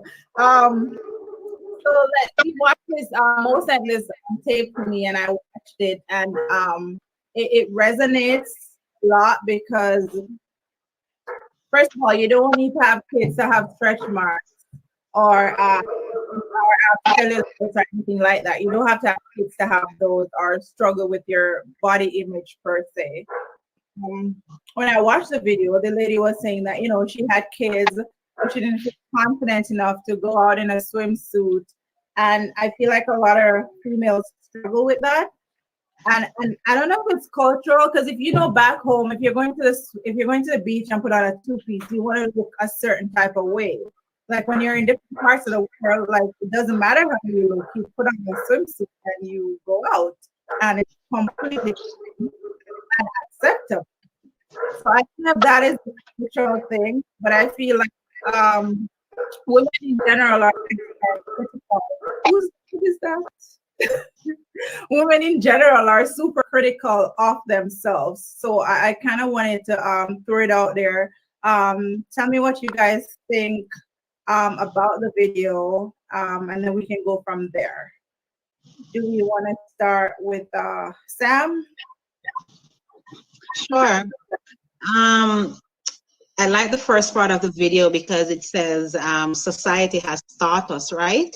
Mm-hmm. And I think that is something important to start the conversation on, because society has kind of dictated to us what is beauty, what looks good, from, you know, what we're supposed to show. So when it comes to stretch mark, as you said before, you don't necessarily have to, you know, give birth to a child to have stretch mark. It could be, I guess, you know, genetics, or, you know, sometimes, you know, even putting on some weight, the skin can stretch if it's not meant to stretch to that extent. But society deems it as it's not beautiful.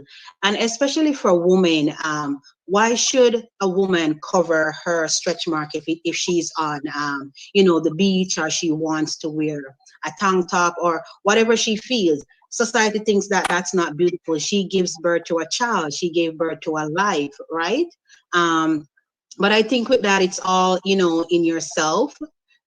Just like if we see someone, if she's more on the slender side and, you know, she had a certain curve, we think, you know, she's beautiful, she shapes nice, everything is good. But if we see someone on, you know, what, oh, she's fat, we'll think like that's not beautiful, that does not look good. So it's really, you know, what society and mainstream, you know, and the media has pushed for years.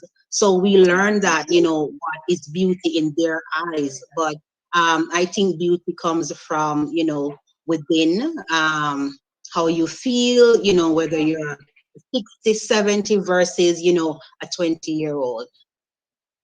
Absolutely. Mo? Yeah.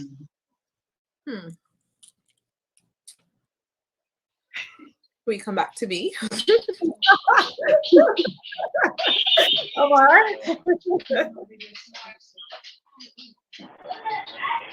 Yeah, I can identify with a lot I of think he the might be on things mute. that am I? Are you Yeah, hearing we me hear now? you. Okay. So I agree with many of the things that I can hear him good. Samantha was saying. I heard especially maybe 2 points that I especially agree with. Number one, beauty comes from within, right? And I think for me that is the number one point to hold in mind as we further this discussion, right? But we must acknowledge too that there are other things that play, as Samantha pointed out. The dogma, the societal views that are so deeply implanted and ingrained in our minds that sometimes we don't even recognize them to be what they actually are, which is not original thoughts and not our own viewpoints on how, as it relates to this topic, people are supposed to look, right? Because sometimes the images that are presented in the media, everywhere, movies, in ads, it's not what we see every day, right? It's not, oh, the majority of our friends look. It's not, oh, the majority of our family members look. So I think, like I was saying earlier, the most important thing to hold in mind is that beauty comes from within, right? And once the individual, the woman, as we're talking about, if the focus is on here, but later on, I want to also talk about that from man's perspective because I do believe men are subject to the same things as well.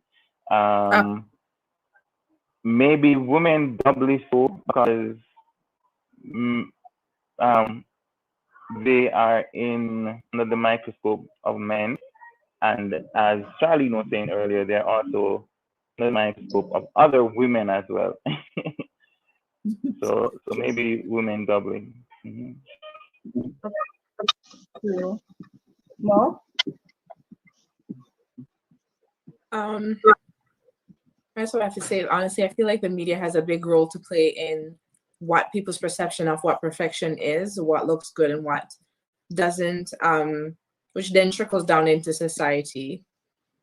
And I mean, if you don't feel confident in your own skin, whatever you look like, or, you know, whether you had a child or you didn't have a child, you know, it's not just stretch marks that we look at. There's so many different things. So as this whole topic is about body positivity, weight, your height, there's so many different reasons why people don't feel confident in their own skin.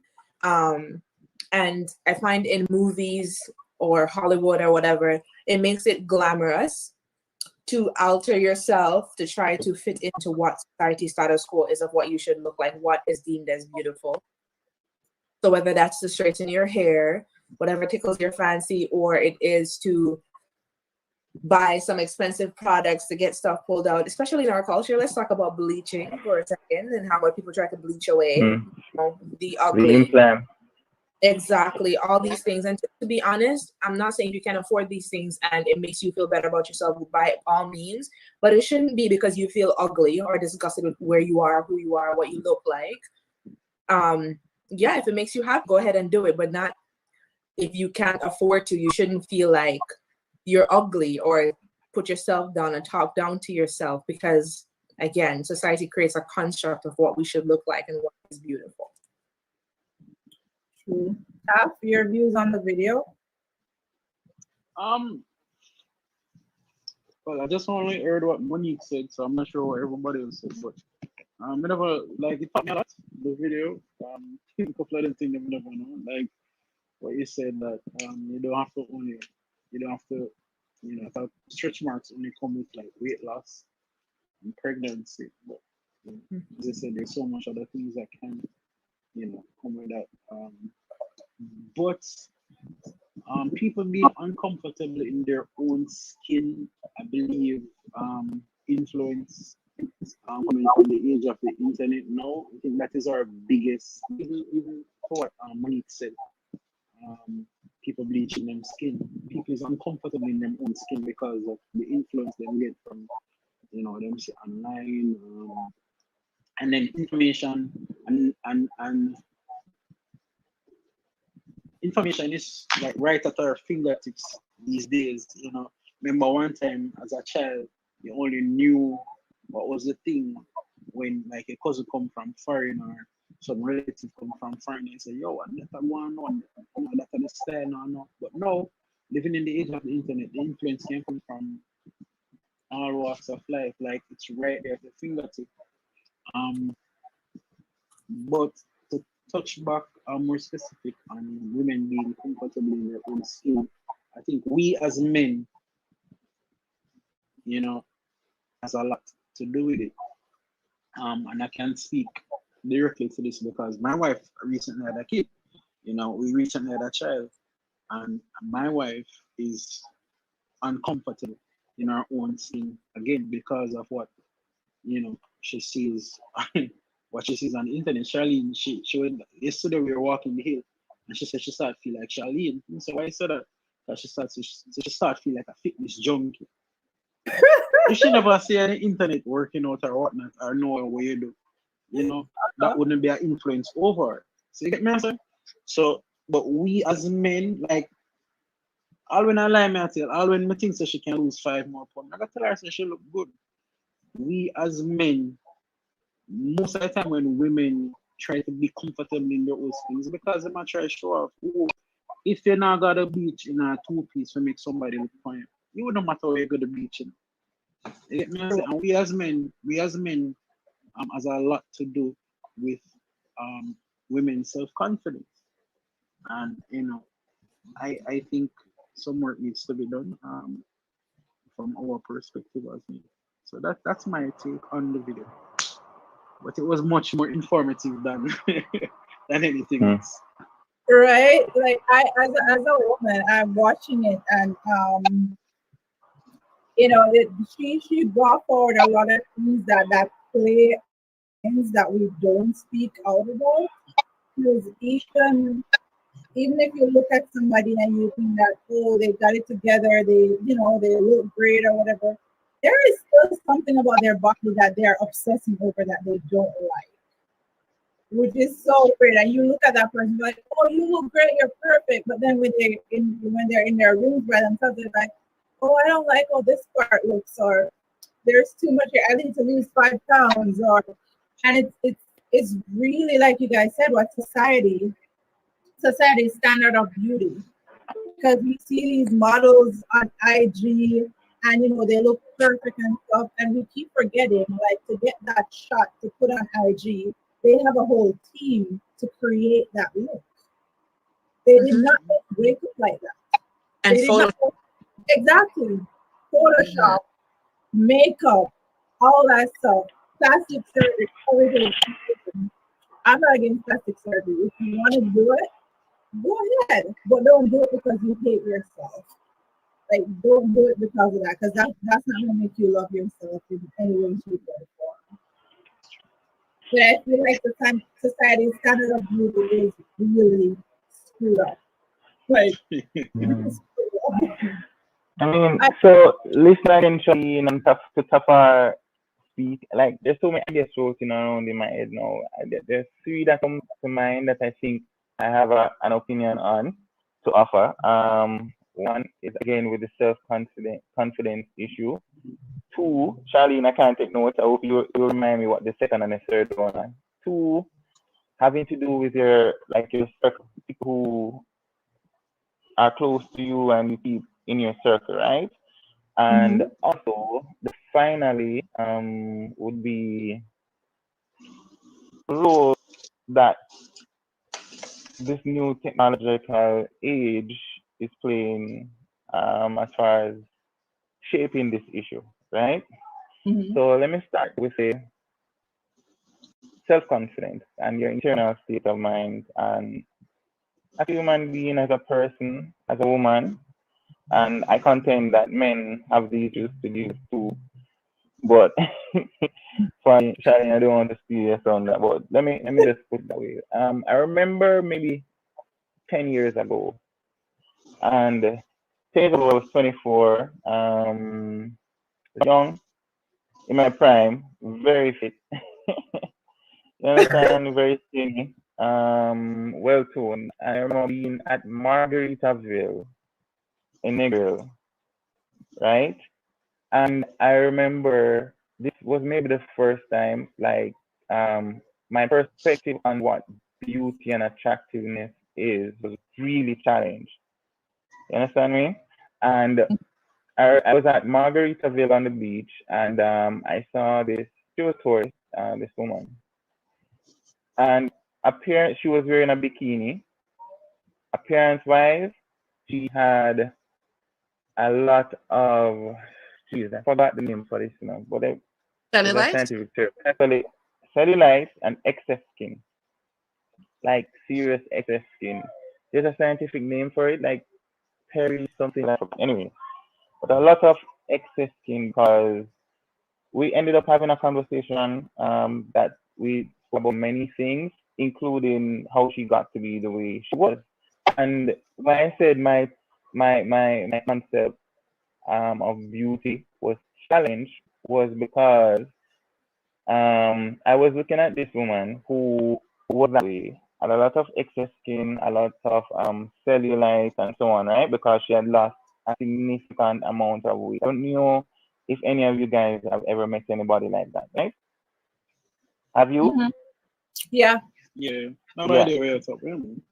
It's kind of shocking to see up close at first, to see a person with a whole set of skin that's not fitting anywhere. You understand me?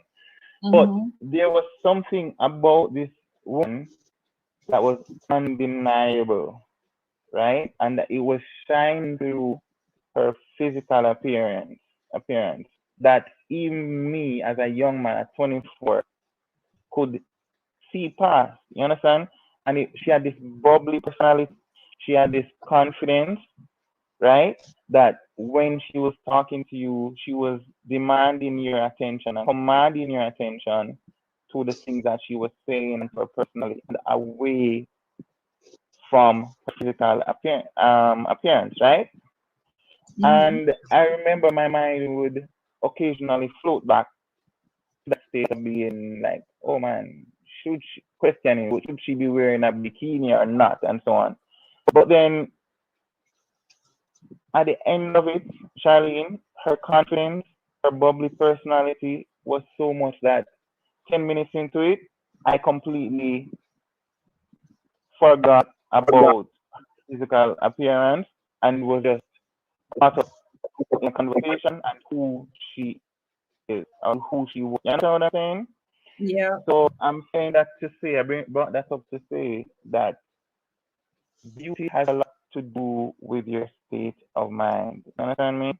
And if you feel good on the inside, this girl was so proud of the work she had done on her body that nobody could tell her or make her feel that she wasn't beautiful. You understand what I'm saying?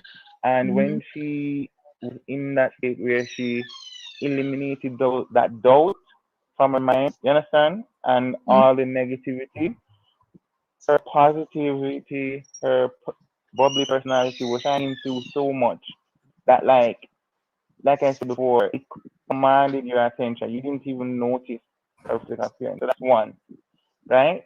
Your positive state of mind is critical to getting past that trauma and to bring in the person, the individual, the woman in this case, as we're talking about, to a state where she's comfortable with her body enough to be able to go out into it in a bikini. The next thing that Hafar pointed out is, I think, is a point. The people that you surround yourself with, and of course, speaking from the perspective of a woman in this situation, your partner, your friends, right? Like Safar said, if he loves his wife, I'm 100% sure, right, Safar? Right? So give positive reinforcement. You understand what I'm saying? And it's the same thing about good friends and the family that you spend your time in circle. Omar, That's how I I refer to. Yeah. I know I'm cut you, but I read something, I think it was yesterday, on another popular YouTube channel or whatnot. The person said, so you asked me a while ago if I love my wife. Yeah, I love my wife, you know. But do I like my wife? Do I like my wife's company? Two different things. Yeah, I get that. And that's what I said. So to reinforce what you're saying, that the people where you surround yourself with, you can genuinely love somebody, you know, but not like them company. I mean, if I feel what I say. Yeah. So you can't. So me loving my wife, I can't tell her, I say, yeah, man, baby, you look good. but when me know, say, boy, she could lose another 5 pounds or so. But me not gonna tell her that like that, because you know, a lot of times it is how you set stuff to you. You get me? I say, so even though I might say, baby, you look great, you might respect and say, come here, go exercise something. You know, to blame at them face. You understand? But me must like my wife enough in terms of her company for me can be honest with her and try to help build her confidence at the same time. You get me? Yeah, that's what I'm. So yeah, that's what I'm talking just about. to add that way, that's a better. As opposed to a situation where you say, "Yo, here, darling, you don't like look anymore." You start look elsewhere. You understand what I'm saying? That's the contrast that I'm trying to bring out. You understand? And if you have people around you, right, that okay, will listen and listen to you. This is the way you feel about something. What can you do about it? They'll work with you. You understand what I'm saying? And also, most importantly, they will help you maintain a positive state of mind. You understand? And help you get to a place where you're confident in your own appearance. The final thing now, the role of social media. You know, to some extent, I heard what you guys were saying. To some extent, I think like increased access is actually a positive thing for body image. Here's why. In the age gone by, everything was kind of controlled, if you get what I'm saying, right? So a certain body type couldn't appear on TV. You understand me? You would never see a certain body type doing certain things in certain roles in a movie. You understand what I'm saying? But with the advent of social media now and increased access to technology, everybody has a voice, right? And regardless, you want to go to an audition and somebody is saying, "Yo, you're not 5'7" and 95 pounds, so you can't be my act." You understand what I'm saying? Everybody, once you have something to offer, you can get on YouTube or like Charlie is doing now, your program, and it doesn't matter what your body type is. And if you're doing well with what you're doing, you will get the funding, you will get the support. You understand? So if I would argue that actually widespread internet and widespread social media access is actually doing this thing a favor. You understand what I'm saying? Because more people are able to get a voice. You're able to see stars that don't fit into that image that would have been shaped and molded, you understand, and filtered to say, okay, this is the only representation of beauty. And I remember yesterday I was seeing some article online about a list of famous women that are actually removing breast implants and removing things like those, and they're putting it out there in social media that, hey, I'm doing this thing because while 10 years ago, when I had to do this to become that body, to turn my body into that body that society and the media were saying, this is the image you need to have in order to be on my program, right? Now that I have that freedom to do my own thing, I'm going to take this out because it's uncomfortable for me to lie down on my bed on my stomach. So yeah, those are my take on the 3 points. I don't know if anybody feels friendly or hasn't want to add anything. Before we go further, I want to welcome Andre to our program tonight. Yeah. Andre is always going to have a unique perspective as well. So I definitely wanted him to come on and kind of, give his 2 cents on this topic of body positivity. I want to throw a question out there before you start, Andre. And I'm after you finish your point, if you could answer this question as well.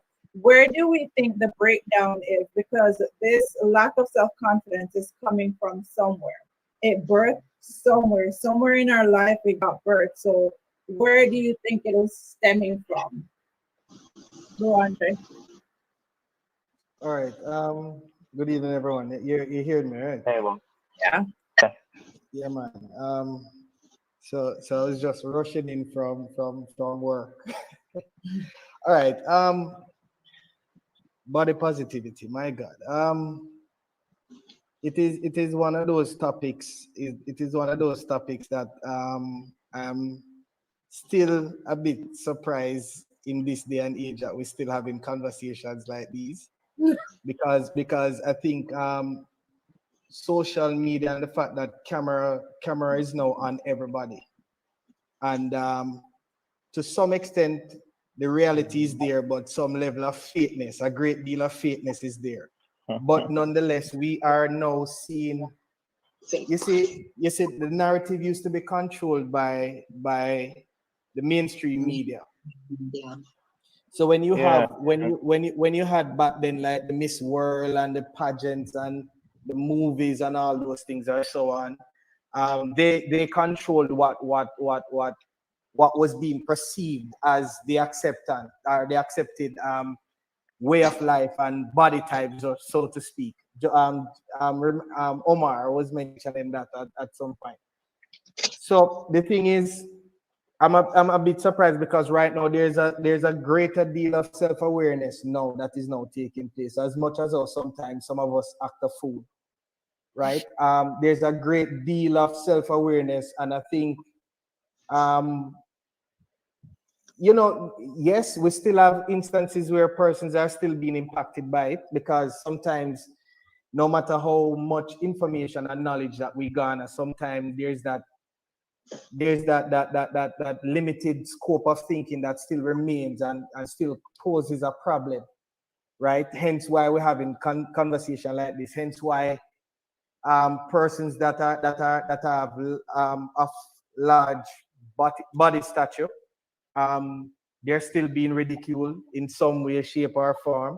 But I think the whole conversation has gotten to a better place because, as I said, there is a greater deal of self-acceptance and self-awareness.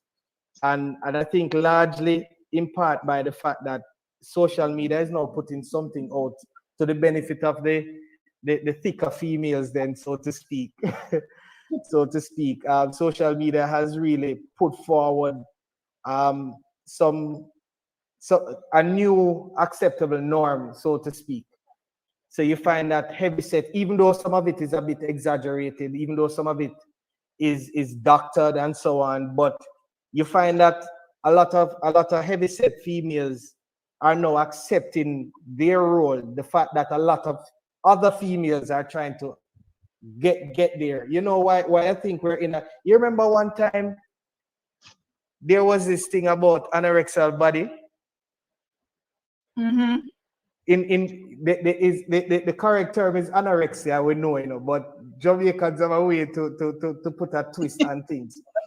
You actually had females back when I was growing up. They'll eat their lunch, they'll eat their dinner, and they go inside and try to throw that up back, starving themselves, trying to keep that thing there. You know, I really don't hear that case of it anymore, that widespread. Not unless somebody really has some sort of mental illness, right? Some sort of mental illness. So I mean, we're in a better space, if you ask me, in my opinion. Still needs a little bit of fixing, because I think even though we're in a bit of a better space, I think how we're achieving it is not the right way, right? Not the right way in that. We know social media for what it is, the presentation of a lot of fakeness. And that is where I think the damaging of the characters and the damaging of your self-esteem is taking place. But if you're trying to get my perspective on it, I mean, just as this, self-love is the greatest love, and as I said, more persons are getting into that space. There's a greater acceptance for heavyset. There's a sense of pride with women that are heavy figured, to the point where they're the envy nowadays. They're the envy nowadays. And me personally, body positivity. It's such a hardcore topic, but I mean, I tend to call a spade, you know. I was hearing is it Tafar? Yeah. When you were saying that, boy, you know, sometimes even though, you know, his wife might want to take off a couple, you know, him still make her feel beautiful and still make her feel accepted. But sometimes we do that and we do ourselves a bit of a displeasure, you know, and injustice. So if you're able to manage that as a man and confident in yourself that, you know, your wife maintains a certain figure that, you know, you're comfortable with, then by all means, your number one priority as the husband is to ensure that your wife feels good and acceptable in your eyes first, right? And then whoever else come after. But me personally, I can tell you this. I am a bit of a I don't really like sugar, so to speak. I don't tend to like Margot, man. Just say like Margot. No, man, no. My preference, no. I can't. So like that was no sure. No, man. My preference are thick-bodied females. That is my preference. Okay. I like thick females, but I like when things are in balance, right? Are in balance, not imbalance. So if I started dating my girlfriend and she was a particular size or body figure that attracted me to her physically, because I've always tell some people this. You see, this love thing and this the smart thing comes secondary to the person's physical features. I don't care what anybody wants to say. That's what I fall in love with first, right? And every time I see you, I am reminded. So my girlfriend, if I figure that, you know, she's getting a little bit out of control, it is my duty to help her to get back there, right? Because as I said to you, I don't like the headache. I don't like holding up things or holding things in my consciousness that is going to impact my comfort. You understand? So yes, of course, you have to find very tactful way of communicating such. Well, I don't know if you want to call it displeasure or whatever, but you have to find a way and to let her know. And it's the same thing for me. I remember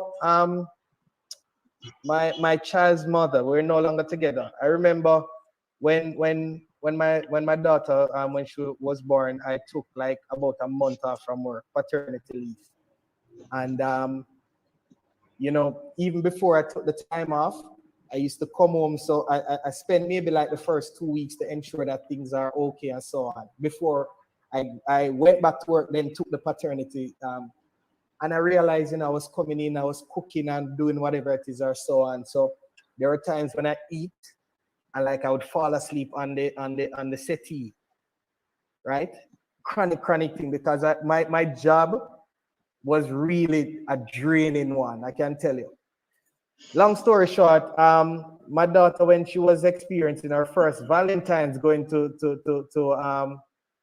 her daycare, dressed her up and everything, and I took a picture with her and, you know, wanted to post it and say, boy, my Valentine's and so on, my daughter, dressed her up in red and white and everything.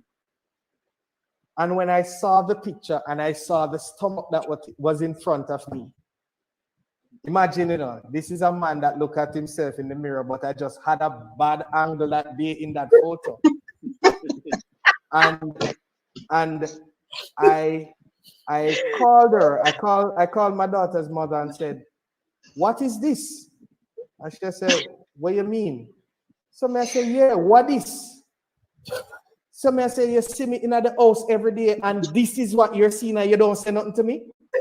She's like, "What are you talking about?" So I say, "You know, see the belly in front of me." And she's like, "But me not see nothing wrong, whatever it is." So I said, "Listen to me." And you know, we had an argument over it. Seriously. We had an argument over it.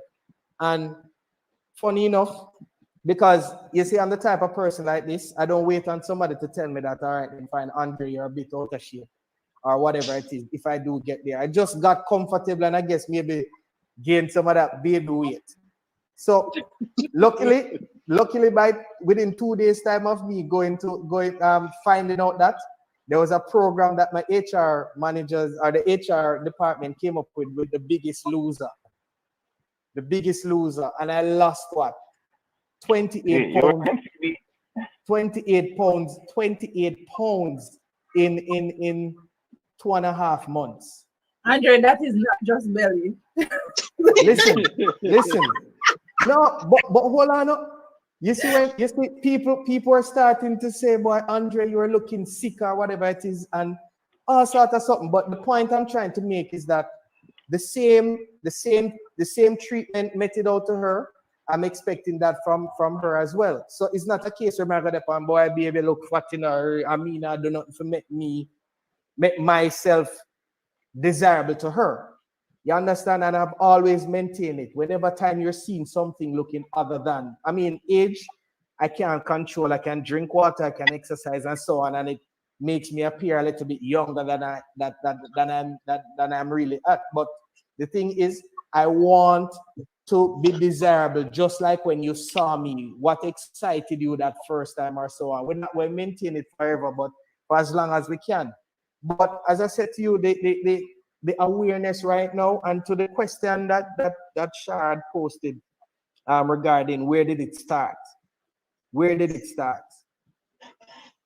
Usually, as I said to you, the narrative started back then, maybe in our time, the mainstream media, and now social media is like the mainstream media right now. So, as I said, the people nowadays, or the younger folks nowadays might have a greater sense of pride about themselves than us back then, right? Than us back then. So it's really what is feeding the argument, what is feeding the narrative that what is socially acceptable. You understand? And then again, now you have some people who are born in a family structure, where they don't even try to better what is happening, or try to maintain a certain level. Them just go out at it, and them have no sort of what you call it now, encouragement, so to speak. A lot of times I find myself speaking to because right now I work at a college, and whenever time I see somebody that I think is out of shape and can do better, because to me health is wealth. You understand? And if you're able to control that and to ensure that you have that thing, you have that thing going on good for you, you can mitigate against a lot of things down the road. And whenever time I ask, what's happening with this, what's happening with that, and so on, and when I speak to them, I make sure try to find out if it is a case whereby you have some sort of disposition before anything that is running in the family or whatever it is, or so on. And if they said to me yes, and I said, it's a sickness right now that is it that you cannot control it, and then say no. And I start and find here what happened. The fact that you have a predisposition based on a family trait, you can help to control it by ensuring that certain things don't befall you. Yes, you might not end up with what most persons are calling the perfect body type, but at least at the end of the day, you have to exercise some level of control. You cannot just know that this exists and then you do nothing to try to control that. You understand? So body positivity, as I said, I'm still a bit surprised because I think right now there's a greater sense of pride, in my opinion, that is, and from what I'm seeing, and when I make a comparison with back in the 80s, 90s, and now, it's a whole different ballgame. It's a whole different ballgame.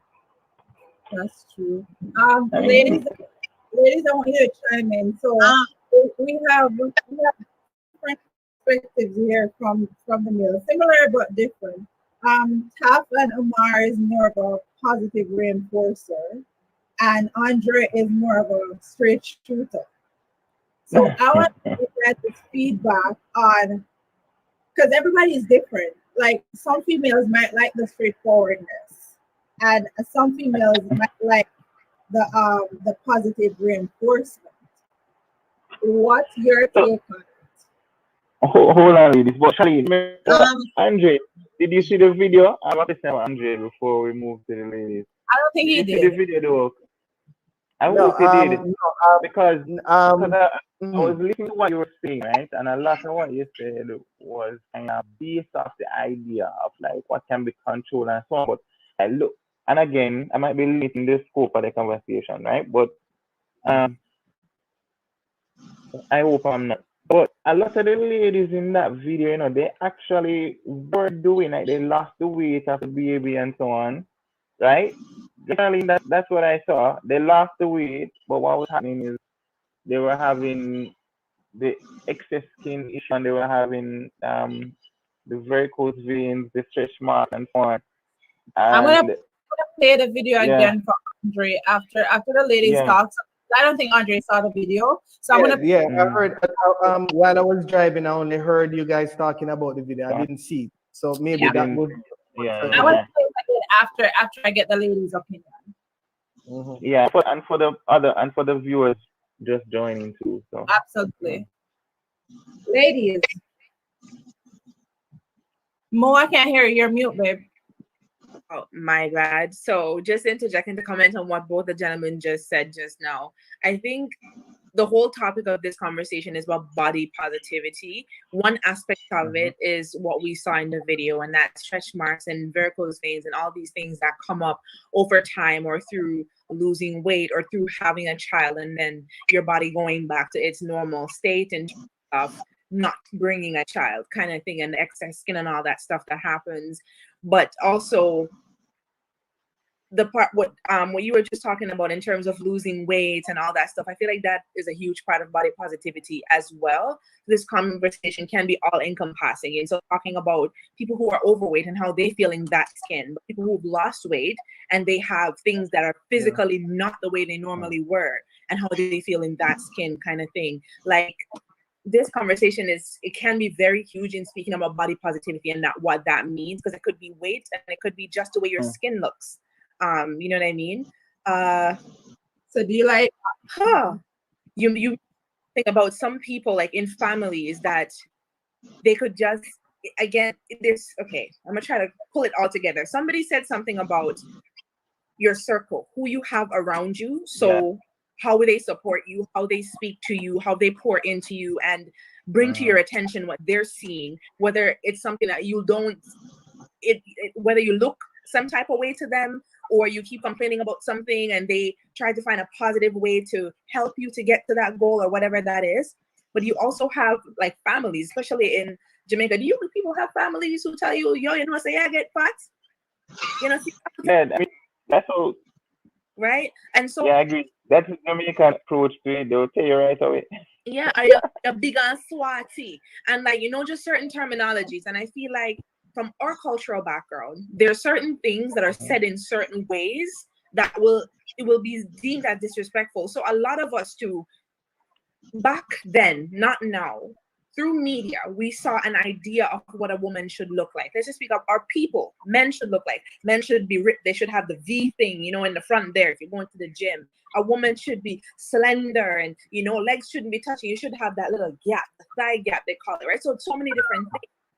And so as a mom or an aunt or whomever, you have kids who come in under you. So whether they're your children or their little cousins or whatever, and the way you speak to them, it becomes, what should I say? Like, it becomes like it's there in the back of their head. And so they create an idea of what they should look like, not only from the media or Facebook. Not every child has Facebook. Not every child in Jamaica especially can afford TV to be watching cable to see all these things. So sometimes it's just the way we communicate in the household, the way we communicate in schools. There are teachers who are telling kids, oh, you're big and fat and ugly and whatever, right? So this conversation can be so vast, honestly. Yeah, like I said, I want to add to something to what I think it's Tafari and what Andre was saying. I think Andre is saying that he's more of a straightforward person. So I think like if the person needs to lose a little bit of weight, he's going to shoot for it. But what Andre, not what Tafari said, I think it brings the balance where he's talking about, I think his wife, and she recently had a child, right? And I think trying to lose some weight. So I think you have to look at the context of the situation. In that situation, telling her, like when he said like, yeah, you know, you're okay. I think you did the perfect thing. That's what I would want to hear, you know, as a female, even though, as you said, you know that, you know, she needs to lose maybe a little bit more, but giving her that confidence and probably finding another way to, you know, push her. Like maybe if she says, you know, you said, I'm good. You're good. You know, you can say, babe, you know, let's go and exercise tomorrow, because you're trying to push her to get her to that, you know, that perfect goal or the size that you like. And I want to add to what I think Tafari and Monique and Andre had said. I think social media has just kind of leveled the playing field from the mainstream media, because the mainstream media pushes a lot. Like when you think about Victoria's Secret, or, you know, you think about lingerie and stuff like that, like you would never see a type of figured, you know, woman, like a real woman on the runway, even with stretch mark. Everything is just so, it's like, it's just so perfect, right? So what social media has done now, you know, the Instagram, Facebook, all the stuff, people get on it now and they can put forward what they want to see, right? I don't see big girls, modeling, in bathing suits or looking fab or glammed, or, they can put their picture out there. Before, we didn't have those kind of things to see people from, right across the world to say, hey, she's the same weight as me, or, she's even bigger than me, because that's the way how we compare ourselves, right? And she's wearing a two-piece, or she's in a bathing suit, or, she's wearing her, her shorts. So I think social media has just kind of leveled it. And as to what Charlene was saying, like, where does it start?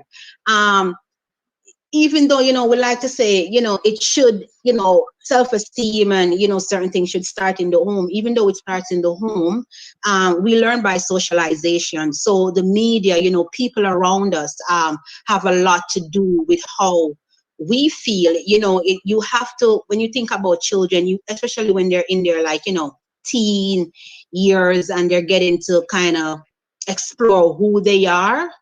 If you as a parent did not build that solid foundation, especially when it comes to self-esteem and, not giving 2 cents about what people say about you, this is what you like, you're comfortable in your own skin. When they get to that age, it's a lot of, struggle for them. I think it's Money mentioned bleaching. In our culture, it's like, even when boys, you're young and they would look you like, the black girl is not acceptable. They all want the browning, the browning is the nice skin. And when you go into certain establishment, it's the brown one, the brownings are at the front, lined up, being in videos and music videos and things like that. While, the darker skin, and even now that still is being done, people will ask for, to do a project or something, and they'll directly say they want a certain shade, a female or, men. So, yeah.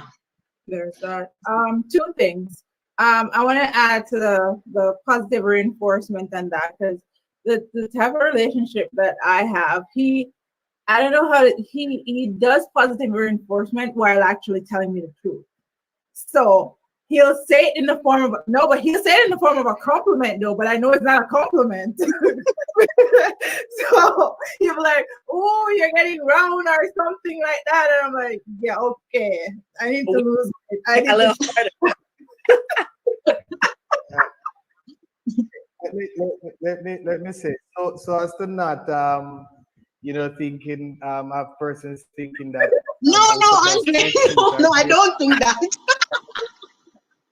Yeah, but the thing is, as I said, if you know your partner, or know these persons are your friends or whosoever, you know or you will know. You know what you can say. That set of words that can send home that message. It's just that you see, I'm a little bit maybe unconventional. I know women would prefer to hear, boy, babe, you're perfect in all your ways. I love you just the same, or so on. I cannot. Looking for a balance. I cannot do that. You understand? Yeah, for me, I would like, and as I said, if it is a case where if I'm going to be suggesting anything of any sort of weight loss regime, it's not like she alone is going to be on it. You understand? I am going to be on it. Unless she look at me and tell me, say, Andre, no, you don't need to lose an inch. You need to stay right where you're there. You understand? And I say, all right, then fine, babe, but I need to be encouraging you, I need to be there. So it's not like I'm going to just put it out there for her to just try to drown herself in any form of sorrow or whatever it is. Because who to tell, And again, you have to just know your partner or know your friend. You have to. One more thing. So, I have a little bit of a story. So I think it was like maybe 3 years ago. I just gave birth to my son. So I saw this lady in the parking lot. So I know she already had 2 kids and stuff, and I was like 3 months postpartum or something like that. But if you know me, as soon as I have a child, I'm in the gym. Doesn't even matter. So anyway, I saw her and I was like, oh my God, you're having another baby? Sorry, this thing here is killing me. She was not. She's like, no. I almost sank into the ground. I could have sworn like I almost sank into the ground. I was like, oh, okay. I see here. like, I didn't know what to say after that because this is why I don't assume things anymore. Like, unless you say it to me outright, I don't assume. And then I'm thinking to myself, when I said that to her, and then her looking at me, being that I was just 3 months postpartum, and the difference in how we looked, how she internalized that conversation. Because, she's going to be thinking, damn, do I look that bad? Does my belly look that big? You know what I mean? That these are the things that, come out of our mouth and we don't even know the impact that it's going to have on that female. Like, But, hey, a woman having a baby and not having a baby, is one of the worst, because if you see her looking like that and you say, hey, you're having a baby. Yep. No. That's possibly the worst you could have ever said to her. Yes. I can't sleep for days. Oh, listen. Oh my God. When I came home and I told Roger, because we both know the individual, at first he was laughing, but he was like, don't do that again. Unless somebody tells you they are pregnant, leave it alone. Oh my goodness. But going back to the video. Oh yes, let me just play this video real quick for you, Dre, so you can see it and we can just dive back into it. So I'm gonna share the screen again. Let me go back on there. Let's start it over.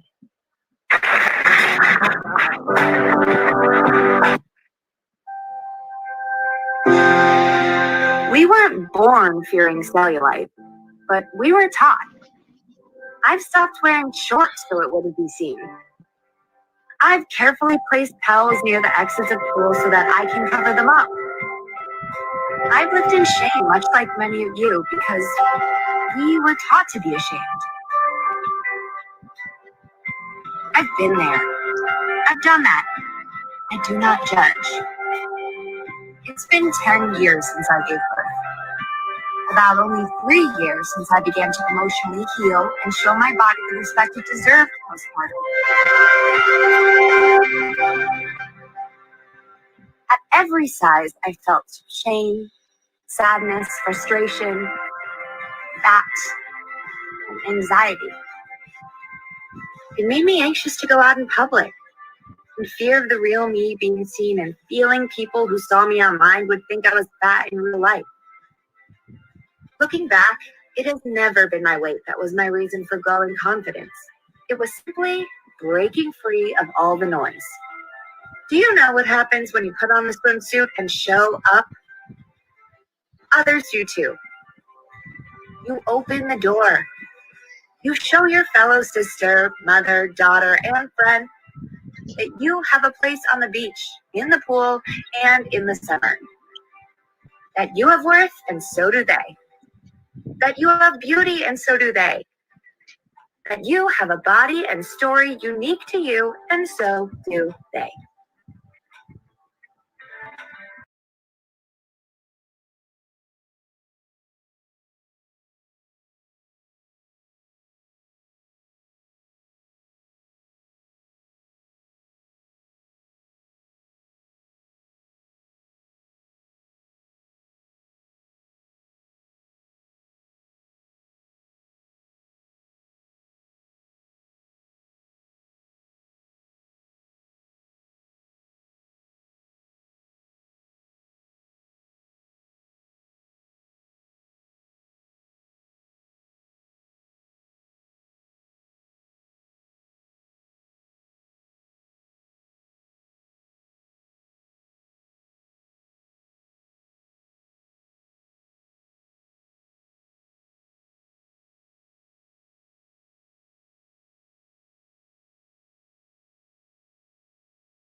All right. Look here. I am all for confidence. You If see, they let me tell you something. all move past all of this arguing over cheating, I mean, you all have been arguing for 25 minutes. There we go. Sorry about that, guys. Go ahead, Dre. The thing is, I would have loved to have, like, one-on-one conversation with some of these ladies, because you see, putting together an advert like that, as I call it, an advert, it's obviously for maybe like a campaign in some way, shape, or form. I'm not sure the motivation, but yes. No, but Dre, Yeah. this kind of thing comes back to what was being said earlier, that this is what you're seeing with the advent of social media. Like a video like this, could not make it to TV 10, 15 years ago. You understand? Because of the people who control the media. But now with social media, people who have these views can find a community of people who share views, and then B, they can ultimately produce a video like this and put it out there, exactly, to reach more people. So yeah.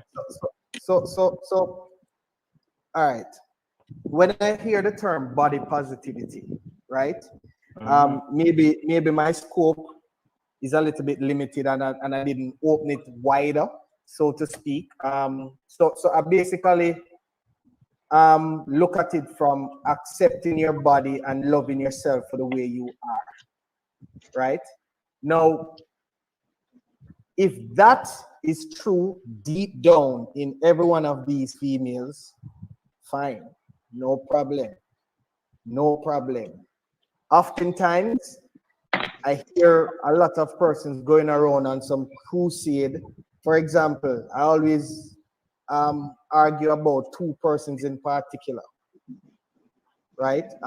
Monique, the comedian, and Miss Kitty. Monique here, Monique. I'm fluffy and I right? and my issue is that over the years, when they made it popular, when they were popular at the height of their career, they made fluffiness as if an accepted lifestyle, as sexy. And all the time I was watching them, I noticed they would have been defensive when it comes on to certain little areas, and when it comes on to them. To me, if you love yourself, you don't need to defend the way you are. Show your love, whatever it is, or so on. A lot of times I would hear them get into heated conversations and blasting skinny girls and this and that and what have you, which showed me deep down there was a level of insecurity. Now, I saw that from a longer time. And funny enough, the both of them being fluffy crusaders and allowing to me, rather than having people, trying to, because it's good when you're trying to have person feeling confident about themselves, rather than trying to push a type of lifestyle. Because you have persons who genuinely want help, who genuinely need to shed a couple of pounds. Now, when you, as a celebrity who have influence, who in other people's mind, your fluffiness is working for you, you're given a different level of acceptance, and then only to find out that you yourself really didn't believe in it, to the point now where you started to do all sorts of things now to shed the weight because you weren't comfortable to begin with, right? So when I saw those ladies a while ago, the only thing that came into my mind, wonder if I can really and truly get some insight, because you see, people that are that by natural disposition, if you're heavy set, fine, I don't have no problem with that. You love yourself and you whatever it is, good. But you see, like those ladies that you see look like them lose weight and the extra skin is there and so on, you can't look at me and tell me that is sexy. I don't know. this way, be confident about yourself. Be confident about yourself and liking the way yourself for the way you are, and chances are that you might be doing something about it. But you can't look at me and tell me that it's sexy. Not when you know there are corrective measures at this point in time that can be done to fix that. You have lost the weight. You have lost the weight. You have done whatever it is. Now all of that extra skin and whatever it is, you can't look and tell me, say, oh, I'm loving this. This is sexy. We're going to take back the beach. We're going to show that we have something to be proud of.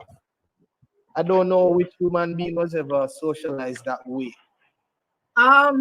I'm gonna say I think when it comes down to that, because it takes a lot of strength to actually go through and lose the weight, because that's a process in itself. Yeah. That and you know, any female that does that should be commended, or anybody in general that does that should be commended, because it takes a lot of willpower, it takes a lot of strength. Now, the aftermath of losing that weight is that you're gonna have that excess skin. Now, you got two options: live with it or get surgery. Two options. If you're broke, you gotta live with it. That's what I said earlier. And living with that. Yeah, so Charlene, to my point, so you're broke, you decide to live with it. That doesn't, so therefore what you do, you find a new consciousness, a new sense of awareness to say, all right, then finally, you have to push this. You have to accept yourself, your new self, and you have to develop a newfound love for the new person that is in front of you, because there's nothing you can do about it. You have to develop a newfound love for that person that you're looking at in the mirror. So to the point of the video, that's what the lady is doing. She's embracing perfection. Just to add to that, get what you're saying, you know, Andrew, but there's a difference between being sexy and being comfortable in the skin you are. I think you're stressing more on wanting to look good, and there's corrective measures can fix certain things and whatnot. You have some people who might not look sexy or the ideal type of woman as you may have described for yourself, but them not look bad either. And at the same time, they're not the sexiest person, but they are comfortable enough to can wear a two-piece on the beach, or, you know, dress a certain way. You have fat girls, and as I think Omar was saying that 10, 15 years ago, they didn't have certain luxuries for the plus size people. And you have stores now that make specific for fat people, you know, for plus size ladies. So you have nice, let's say fat woman well, better than some slim person, because of the way them carry themselves, and as I say, there's a balance, them proportionate in all the right places, you know. But at the same time, they're not slim, they're not maga, them still, you know, chunky.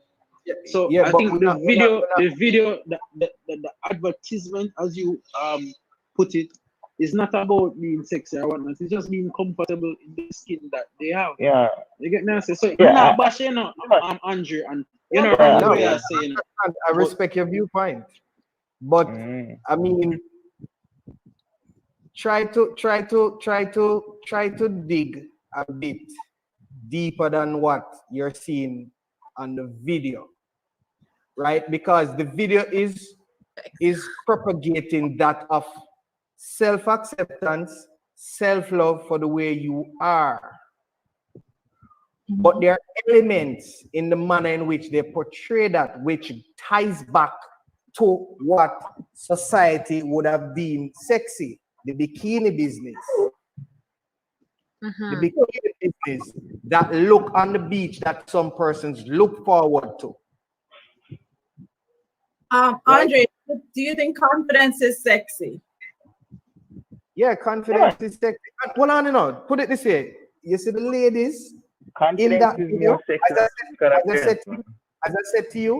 as I said to you, I would have loved to have some insight one-on-one to find out what they're because doing whatever it is to do whatever, it might force some persons to even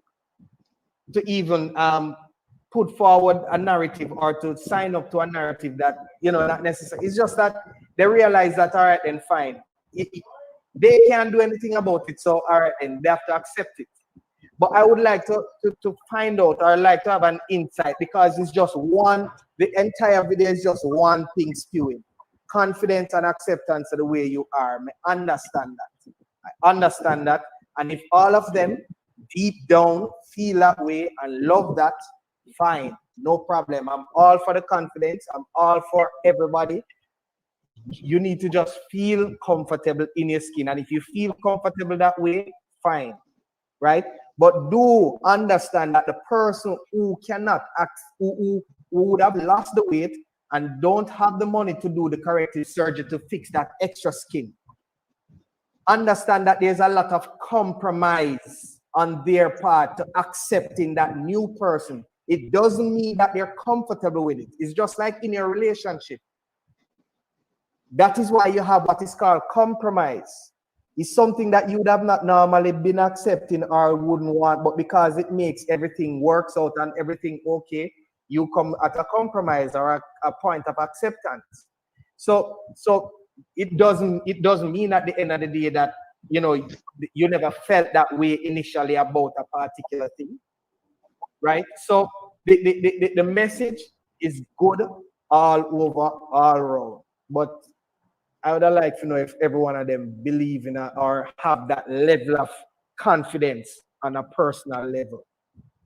I really want, Yeah. if I can, if I'm so.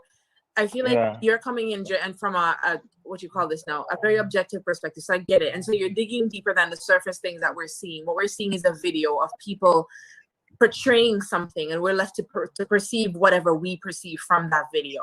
And what you're seeing is people speaking on confidence about the skin that you can physically see that they're in, right? And so I get where there's two sides to it. So one, yes, I get what you're saying, you feel confident, but it has to be true. It has to be real. It has to be genuine, that you're putting it out there and telling people to be confident.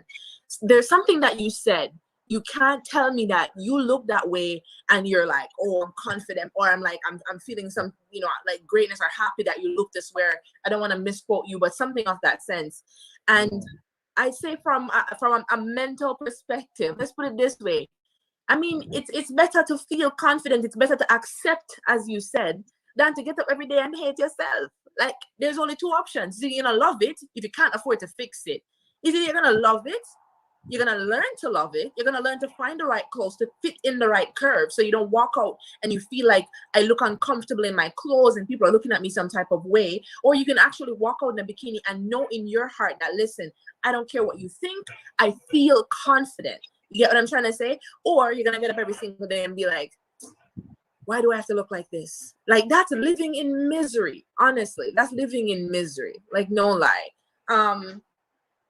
Yeah, that's kind of like, that's my response to what you were saying. Like, I get where you're coming from for sure with the whole confidence thing. You're like, if you're sure that you feel that way, if it's something that is true and genuine, put that out. But then don't put it out there. Like, as human beings, there is no one flat way, monotone, that we're going to get up and like, I'm so confident today, I'm going to be confident for the rest of my life. Or we ebb and we flow, our moods, how we feel about ourselves, it fluctuates.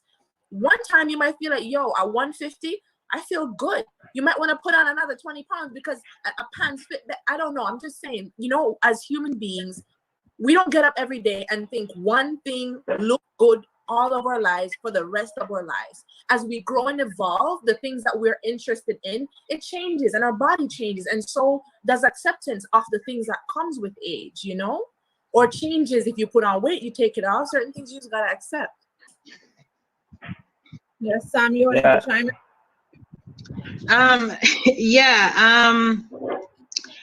For me, I hear what Andre is saying, and Monique kind of summed it up, but I still want to add to it.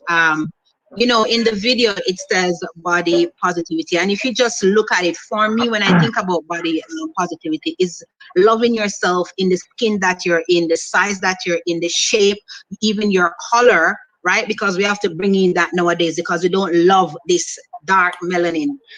So when you talk about body positivity, loving yourself, whether the shape, size that you're in, but it goes a little bit beyond, because now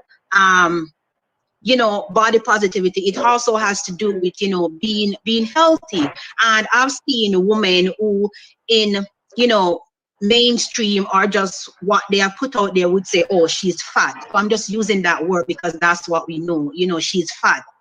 Let me tell you, she loves herself. She doesn't want to lose an inch, right? So I might look at someone and say, oh, wow, she's, maybe 230 and, would think that, oh, you need to lose some weight. No, she doesn't want to lose some weight, and I might be looking at her and thinking like, oh, she's unhealthy or, she's obese, but I'm the one that is slim and, have high cholesterol, high blood pressure and all that stuff. So it is so deep that sometimes it's not just, it's deep, broad, but there are so many different things underneath the layer that you have to look at individually, sometimes to get a definite message across. Because when we look at at what Andre was saying about Curvy Diva and I think Miss Kitty, they both went under the knife, right? And is that body positivity in their own sense of what body positivity is? They might say yes. And for some people, they might say no because you went under the knife. But initially, their arguments and narrative that they were pushing one of body positivity. So why change if that was body positivity in the first place? Exactly. And I think so we have to really do our own, our own homework in what, because as I say, it's an individual thing where what body positivity means to me might mean something totally different to you, to all of us here, right? As you said before, Miss Kitty, she was pushing body positivity. So it would beg the question now. So if you say that you were confident, your self-esteem was up there, why did you went under the knife? And like a lot of people who are would say in her category of shape, it's like it's a big betrayal. They find her as an hypocrite because you're saying that you're comfortable with yourself, you're comfortable with your skin, whether your stomach wants to be hanging or you have that little pouch, but yet still you went under the knife. And it's like it's the new norm, because now it's no more being slim and flat. It's about being, waist up. Your waist supposed to be sucked in and your hips supposed to look like, those big red ants and the little tiny feet. And I'm like, what is that? So there's a new wave now coming of body positivity because you're supposed to look a certain way, big titties, snatch waist, and bum and small. I'm like, damn, how do men find this sexy? I actually want to say we have to be so careful of what our perception of sexy and beautiful is, because when you look at someone and you discriminate their size and the way they look, you're projecting your own perception of what that should look like. So if someone looks fat to you, that's because of your perception and what has been communicated to you as a person. Because I could walk up to an African woman, she voluptuous, and she could be like, I feel good. My man feel like I'm healthy because I'm thick. But in my mind, because I think that you should have a small waist and nice size hips and boobs that fit in a C cup or whatever that is, I project that onto her and say, oh, she's fat, or she's whatever derogatory term you can use to make that person feel lower than they actually are. So I feel that we really have to be very careful about what we project onto people. Know what you say should not affect one's self-esteem. But as women, as people, I really feel like even though we pretend as if we don't care what people say, it matters. It does. But Monica, I just want to add to what Monique just when you talk about what you project, because you might not even be trying to project, because as you say, I could be 300 pounds and I'm comfortable in my skin, right? And I might be looking at someone and she's slimmer and I'm thinking like, girl, you need some more meat, right? So sometimes it's just it all depends on what you are comfortable with. And I'm saying, like, as an individual, I think that is where it rests. Like, you can't business what anyone else out there want to say, whether you hey, you need to lose some weight or you need to gain some weight.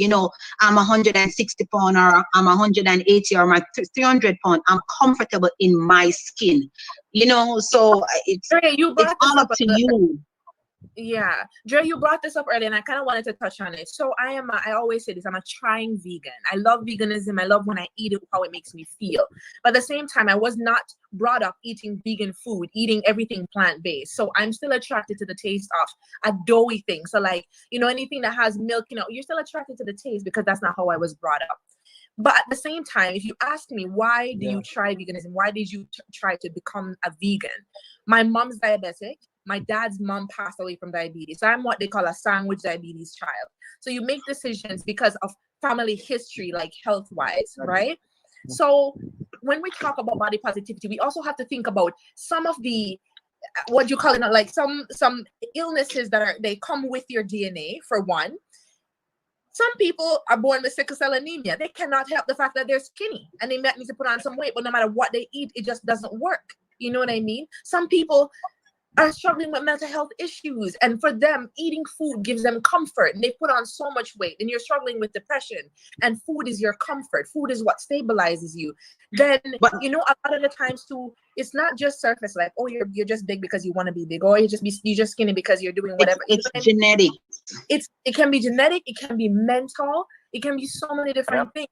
So to go back to what Sam says, it's really you as a person coming to awareness with, okay, why am I this way? Am I uncomfortable this way? Exactly. If I am, what can I do as plan A to fix it? If plan A doesn't work, is there a plan B, C, D? If it cannot be fixed, then what do I come to?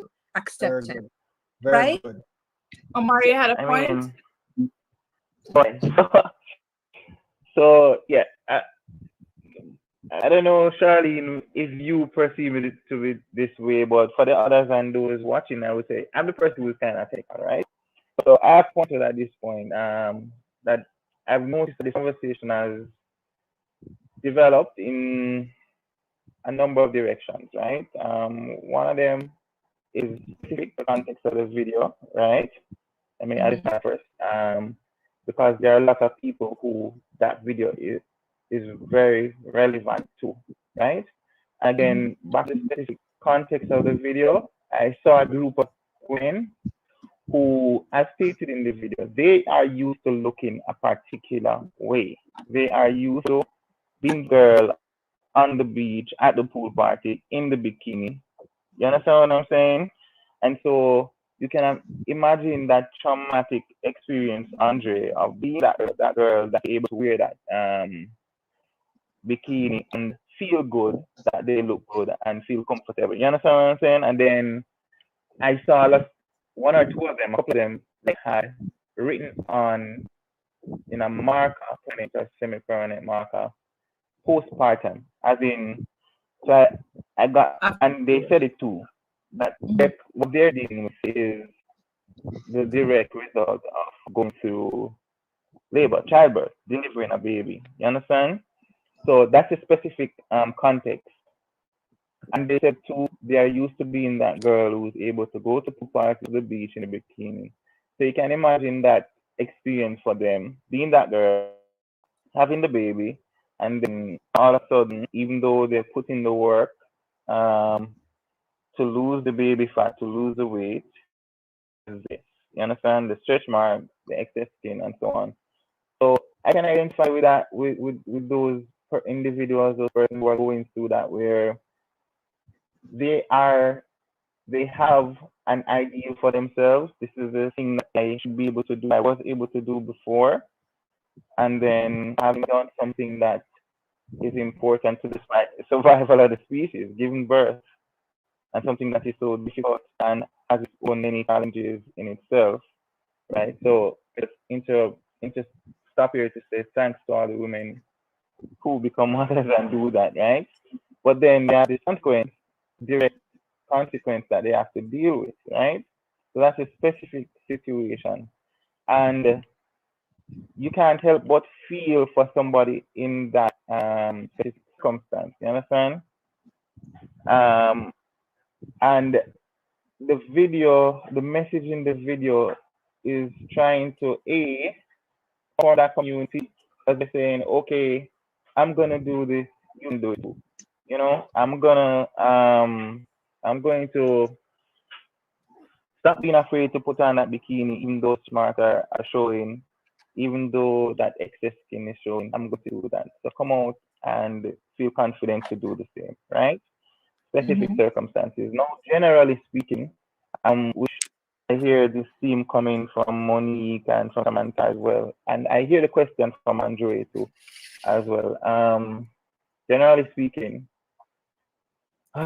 body positivity is more than issues surrounding body positivity as many iterations, many possible ways that this issue can be affecting different people. You understand? I mean, for some people, I know somebody who, for them, they lost all the baby fat, but for them, it's their breast. How her breast has changed after giving birth. You understand? So she doesn't have a lot of stretch marks. She lost all the weight, right? But her breast different than what they used to before she gave birth. You understand me? And that's something she has no control over, except maybe to go and do a surgery. You know what I'm saying? And in a case like that, you know, having a conversation with this person, it's necessarily asking, how do you define ideal? You understand? Because coming back to that video, those girls explained that yes, this was my ideal. I want to be the girl who is able to wear that bikini and go to the beach and feel proud and feel that they look good in that bikini, right? My take on that, yeah, and Monique, you said earlier, be careful of what you project onto other people. I don't expand that chain of thought, say, and I think this is what Sam was trying to say. You know, you have a personal responsibility to actually be careful and wary of what people are projecting onto you, what you're allowing people to project onto you, because that's what you can control. Other people can think what they want to think, say what they want to say. You know? And of course, the continuing theme throughout this conversation is that society has influenced our pattern of thinking about this issue of how our bodies appear, right? But we have to take charge and realize that there is no ideal for the human being. There is no ideal woman. You get what I'm saying? There's no ideal man. Well, again, I keep saying this is for men and women too, but there's no ideal, right? And that is exactly what and admittedly, this is what has existed in our minds for a very long time, that there is an ideal. But the fact is, our stage of development now is putting us in a place where we can accept that there is no ideal. I mean, again, we can talk on and on, but I saw again this thing going around on social media where, I don't know if you've seen this meme, guys, but this woman that is presented as the ideal of beauty in another culture. And of course, somebody who is used to the, I would say Western, but really the American view of beauty would look at this person who is obese, who is overweight, and doesn't have that effeminate face. You understand what I'm saying? And somebody in this culture, in North America, would look at that and say, oh, that's not attractive. But in the other culture, it is attractive. You understand me? So yeah, I would the main point of that being, it is no ideal, and I guess we all have a responsibility, males, females, like, to understand that there is no ideal human being, there's no ideal female form, there's no ideal male form. What you have to do is work out for yourself what your ideal is, right? And then be true to that ideal, be true to yourself, right? And any source of lack of confidence ideally should be coming from your knowing that you're not living up to your ideal. I don't know if that is I'm explaining properly. So, for example, I am 6'4", and the BMI number tells me that I'm supposed to be 180. 180 pounds to be at an ideal weight. You understand what I'm saying? That's not my weight. I'm not gonna tell you my weight, but that's not my weight, right? And when, like you, Andre, I've been there. I remember when I hit that 26, 27, and I first started to put weight on, and I grew up in Jamaica. So if you put on 5 pounds, your friends are gonna say, "Oh, yeah, I get fat." And that's what I'm saying. We all know what it is. Nobody, I mean, very few people in Jamaica are gonna not tell a family member or a friend that. So you're putting on weight. And so I heard that. I got scared, and I did the same thing. Andre, I went on that trip, running 2 times a day, running 3, 4, 5 miles 2 times a day, and I lost so much weight.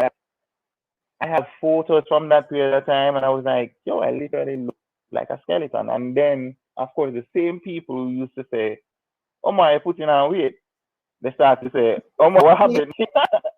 You understand me? So that's the other thing, you know. Make them happy.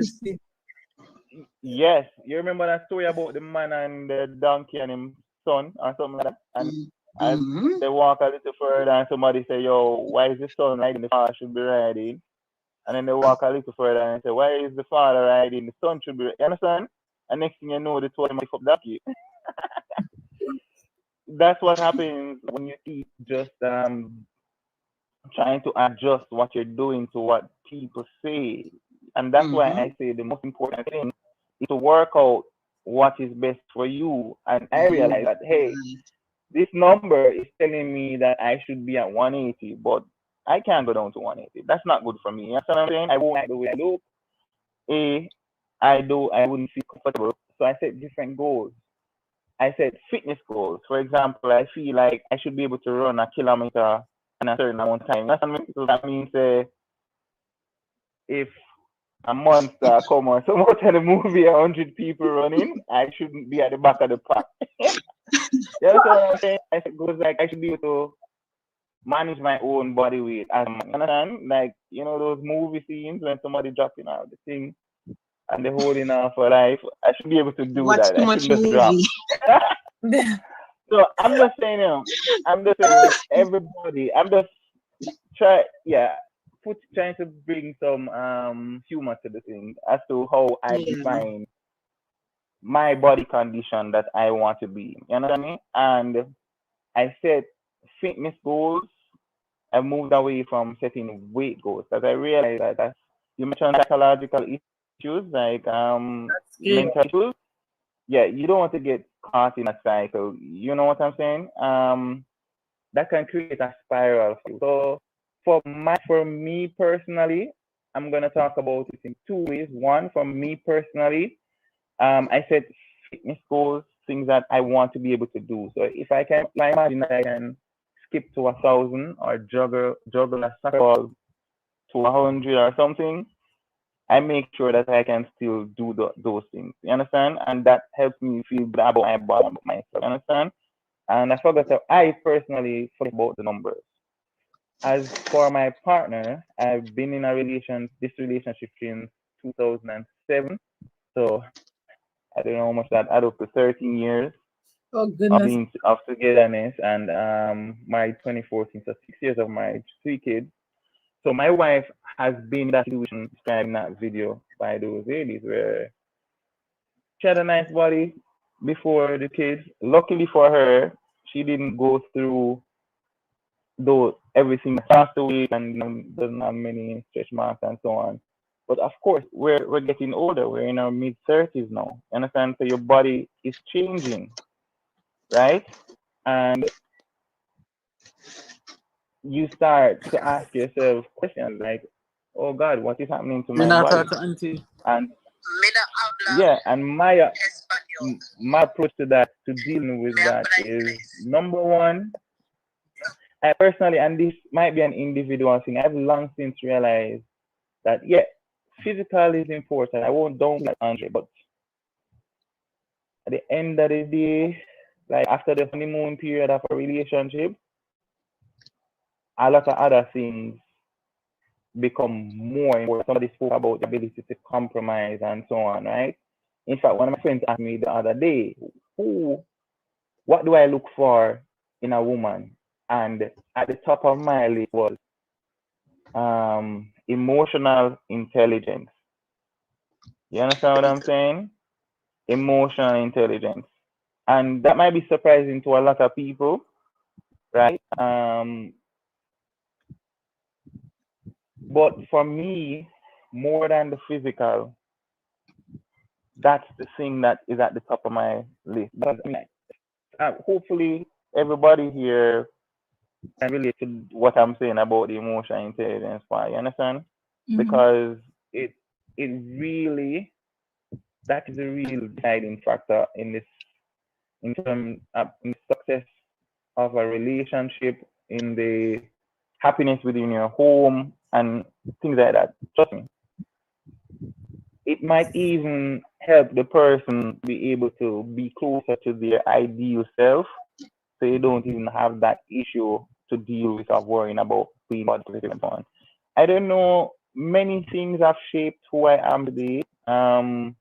Many things, including that one with the conversation that I had so many years ago with that lady on the beach at Margaritaville. I don't know if that somehow has influenced, like, you know, how I look at, say, the female body and so on, right? Like, I described it 104 join, but I was describing to others that I remember meeting this, she was a tourist, because I was in Jamaica and she was visiting, and she was in a situation, she lost a lot of weight and she had the excess skin and she had the cellulite and the veins and whatnot, and we spoke for a time, and at 24 years of age and being a young man, I was distracted for the first few minutes or so by her appearance and wondering how she was able to be on the beach in a bikini. But then thereafter, like, her confidence, her personality, her warm and bubbling personality, those just kind of commanding my attention after that. You understand me? And yeah, that's it. Internal state of mind and state of being, most important thing. So guys, so we're gonna be wrapping up the conversation. So I'm gonna give everybody a chance to like give their closing remarks on this topic. But I do wanna say a little bit about mothers though, because like having a child is not just a physical change, it's a psychological change. And even the whole process of you know, carrying that baby in your body, a lot of mothers might say, oh, it's such an amazing experience, I am like, I'm blissfully pregnant. The reality is, when you look in the mirror, even though you know you're gaining weight for a purpose, it still plays on your mind. I am not gonna, like, I've always heard mothers say, oh, I feel so happy, excited to be pregnant. Yes, I'm excited to be pregnant. However, when I look in the mirror, I don't see me anymore. I see my belly getting big. I know there's a purpose and I know it has to happen, but I don't like it. And that's real. Like, I don't like it. And that's a change that you go through, and your mind, you have to retrain your mind. You have to remind yourself, you're carrying a baby. This is the process. You know, this is how it looks. You got to remind yourself of that. And then when the baby comes out, you automatically expect that all that weight should come out with the child. That's not the case.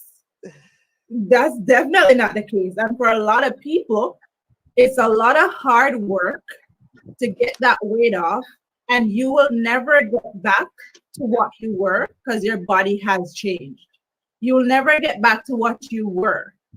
You can be a newer version of yourself that looks amazing, but you'll never get back to what you were. So, and that's why a lot of moms go to postpartum depression and stuff like that. Hold on, Charlene. When you say never get back to where you were, is it physical, mental, or both? It's both. You'll never get back to where you were physically because a lot of things have changed in your body. Age alone, Charlie. Age alone. Age alone. Come again? I was saying age alone I can mean, contribute to that, you that know? was a part in it. No, but like, there's so many things that, because I remember after I had, I think it was my son. Of course, you guys know I lost the weight and stuff like that. But then I don't know what happened. I had some allergic reaction to something. I've never been allergic to anything in my life. And all of a sudden, I'm allergic to something. I'm itching, and I still don't know what it was. And my point is that there's so many things that change, even though you might not see physically sometimes. There's so many things that change in you that you have no control over. And you have to then come to a new sense of reality. You have to accept the fact that you brought a child into this world. This is the process of bringing a child into this world. You have to find a newfound love for yourself and appreciation for your body as it is now. And if it is that you feel like you want to lose weight or whatever to make you feel better, go ahead. But I think a lot of times some moms live in this delusional world where they try to fake the funk. They try to fake, oh, I'm happy, posting pictures on social media. Oh, my baby bump. Oh, I look cute. Listen, let's be real. That half the time, this is not how we feel. 100%. And I know some moms will disagree or whatever, but I'm being real about it. When I was getting fat, I had a problem. And that's 100%. I love my kids, but I had a problem. So after giving birth, I have to develop this newfound love for myself and my love for fitness. Thankfully, it started before I got pregnant. So after I had my baby, like I was back in the gym and I was working out because I had a personal goal for myself.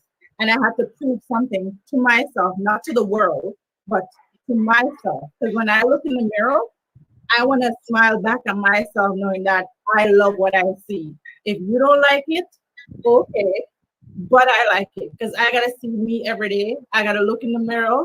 I got to put on my makeup, so I got to see my face. So I have to love what I'm seeing, not you. So if I love it and you love it, appreciate it. That's it. That's all what it is. And as moms, we have to take care of ourselves. We pour so much into our kids, we forget that we are a person as well, and we need to take care of ourselves. So moms that are listening, pour into yourself too. That's okay. You're not taking away from your child. You still love your child, you still take care of your child. But you're going to take care of you so that you can take care of your child. And remember, you have a partner.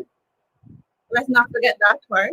So let's not get so caught up in taking care of everything else and forgetting that you have a partner.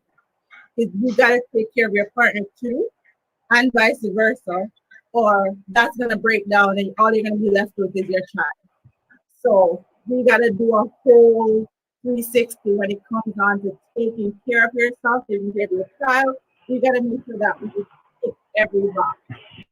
And as females, that's what we do. We tick every box.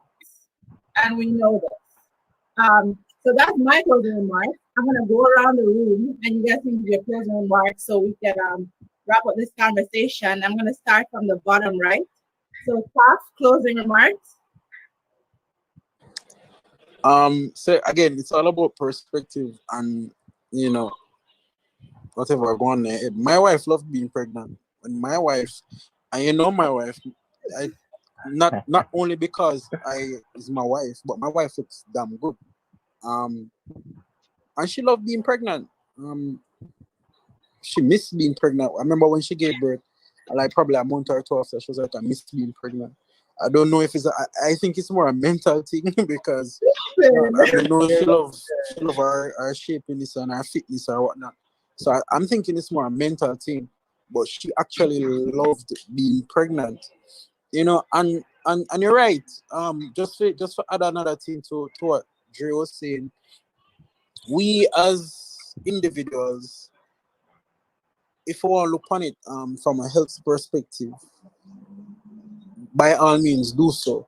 But we have to we have looking at the mirror. Hear him say, him baby mother never tell him say yo why you look so right there.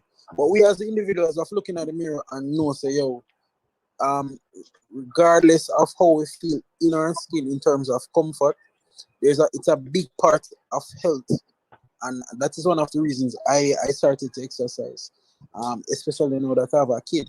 Not just for look good, but for health purposes. Because if I could be healthy the way I am, like for the rest of my natural human life, me that alright with myself. And Charlene, you know me.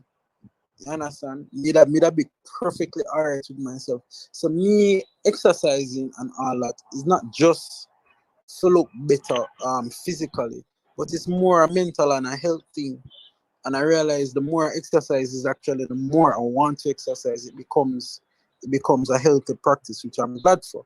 But it's nothing my individual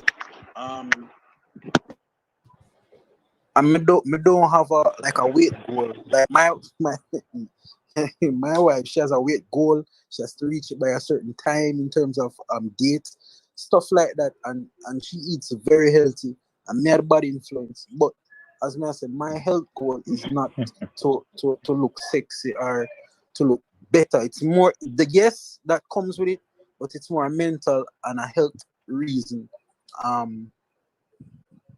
Why me a venture on that. But Omar, Omar, Andre, I totally agree with you. People who see they might lose weight or whatnot and see that there is a next aspect of feeling sexy or looking better in the mirror, because there's nothing sexy about the conversation. Nothing sexy about the lady that Omar had the conversation with when he was 24 years old. I already see the image, Omar. We need a picture. There's nothing sexy about it. But if she feel comfortable, the internet. Not hearing you talk. I don't know much on in Jamaica, but I'm pretty sure maybe it's the same thing overseas. But when them girl, them wear anything, whether them big, small, wide, trailer load, them wear anything on the road. And man, I tell the man still a call to them. Remember me tell you that. Cause they have a Jamaican term, every hoe them tick a bush. Remember that. That is so true. But that is my 2 cents. I believe everybody should be comfortable in their skin, and if you're not comfortable, do something about it. Simple as that. I agree. All right.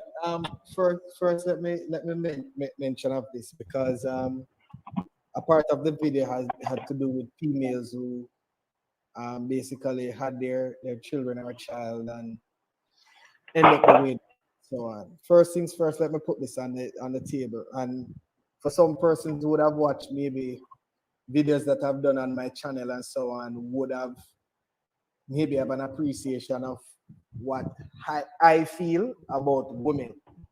You understand? I put women on a pedestal.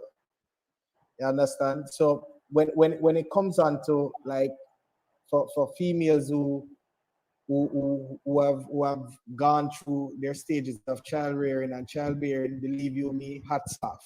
You understand? I've always made mention of the fact that until a man can really stand up in a delivery room and watch what a woman go through to bring a child to this world, then you won't fully understand how to appreciate a woman.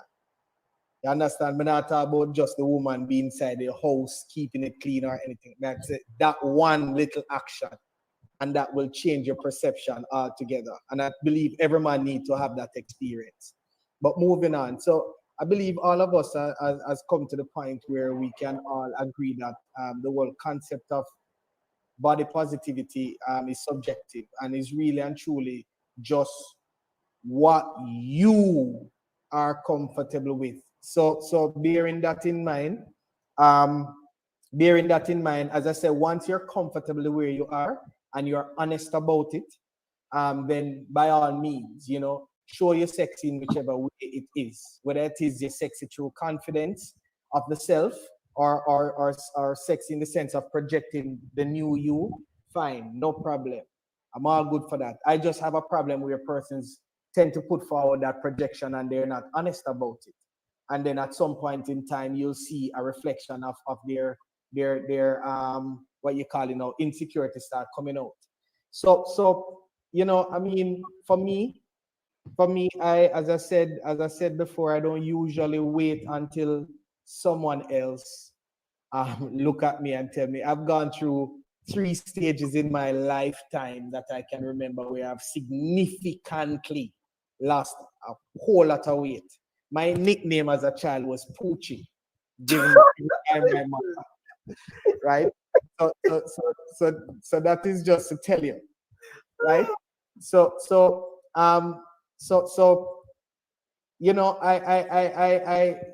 and another thing about me, why I wanted Omar to maybe hear this part, right? So it's not so much that I'm caught up in the physical.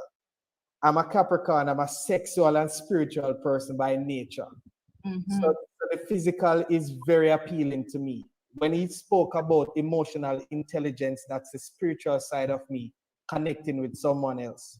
You understand? But off the dome, off the bat, when I see you, aesthetically, things must come together. You don't have to be pretty or the ideal or what the society is portraying as ideal. Once you're right, once you carry that type, that it piques me, it piques my curiosity, it draws me closer. Another thing that is if most men would be honest about this and try not to be politically correct, they will tell you physically there must be, and guess what? And in that physical attraction or that physical appeal, then you'll have the different where body type based on the person's liking and so on. So for me, I mean, as I said, just be confident about it and be honest. Not only confident, but be honest. At the stage at which I am right now, I'm also one of those persons who is a fitness freak. My girlfriend right now, she has to be begging me. Like, she has to be that guide right now to say, all right, then fine, Andre, here what happened. No, because I think she likes a type of ideal just the same. And she tries to keep me in check. So put it this way. And if what she's deeming to be her ideal, if I'm not comfortable with it, we're going to have conflict. We're going to have conflict because I'm not going to sit down. Because I know women like to have, and this is nothing against a man with like a pudgy stomach or a belly or whatever it is. I'm being in my head. My thing is that if it works for you, it works for you. You understand? But just like Monique, I have people in my family, in my genetic pool, that put me at a certain disposition, and I have to be careful with what I do. You understand? So I am 37. At times, even persons that I went to school with, persons maybe ask me, Andre, really?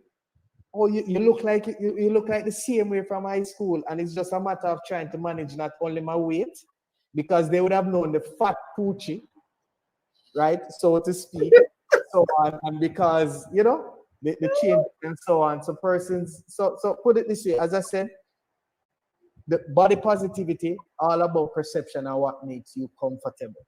You understand? And if ultimately the stage at which you are, if you're comfortable and honest, then by all means, go ahead, push that narrative so that other people can be inspired by accepting who they are.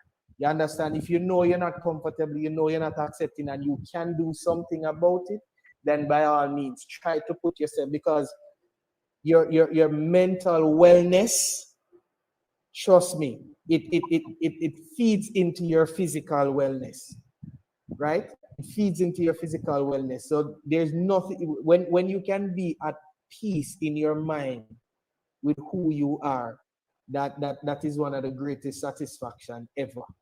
Believe me. So as I said, once you're honest, and confident about it, then by all means, I have no issue with you loving the new you and accepting who you are. You understand? No problem. Absolutely. Some. Okay. Yeah, it's it's just a repeat of, I guess, what we've been saying. I think everyone perspective is, correct, because I think we all agree on, when it comes to body positivity, it's what your ideal is. And Andre hit a point that I just want to hammer away. You might look at someone else's body and you're like, that's my ideal body. But, as you were using Miss Kitty and Curvy Diva as an example, they went under the knife, and you have people now trying to be a certain body type with the snatch waist and, to have a certain look that is in the media right now. And, it's causing their life, right? So you have to be comfortable with yourself, knowing that you might lose the weight. You ain't gonna get that big bum because you weren't blessed with one, right? You won't have that perky breast because you have a child. And as Charlene said, I got pregnant when I was 18, so I don't remember being happy. But I know females that I think it was Tafari said that, his wife is, she likes to be pregnant. And then on the other hand, she, you want to give birth, you want to have the child, but that experience of your body stretching, your stomach, everything just going like, not everyone is happy with that. And so there's two sides to the story. For me, my son is 17, so I can't remember much of being pregnant and all that stuff because it's years ago. But it does changes your body, in ways that your breast ain't gonna be perky anymore. Even if you have a flat stomach, sometimes it has like a certain amount of skin to it. Some female, I think the abdominal wall, it splits in the middle. So it looks different. And if you see that, you might think that, oh my God, something is wrong with them. But that's just, by giving birth. So our body changes over, the years because we won't stay young. So as we grow and get older, we have to learn to love our body. If it is that we love to exercise, we like to keep fit, you like a certain body type, you do what you have to do. You love your body. I feel like every female or every male, whatever size they are, as someone said, every all of them tick a bush. You have some men, they like the fluffier females, like you have to have like meat on your body. And then you have a certain men that they, you can't be fat for them, straight up. And sometimes among their friends, they will make jokes, if they see a fat girl, you might say to him, Virgin, see a girl, and you might say, oh, me, you're crazy, them type of girl, and a man, right? Well, another man, it might like that's what he wants, So I feel like it all boils down to you as the individual, what you like, what you feel, you're okay with. Don't look to the outer world so much for the ideal type, because now the new norm is the fake. Everything is fake, everything is plastic, and everyone is just, doing what they can to upgrade on another person. So be confident, in yourself with whatever size or shape. And it may be that you are not at the ideal weight that you want, but it may take you a little bit longer to get there because of genetics, other sickness may play a factor. So just understand yourself. What is it that you can do? Don't look, as I say, don't look too much in this old social media world, because it's just a mess out there. And when you try to, oh, I want to look like that person, you think, oh, 10 sit-ups. Like sometimes they say, oh, I lose 30 pounds in 1 month. I'm like, oh, really? You know what I mean?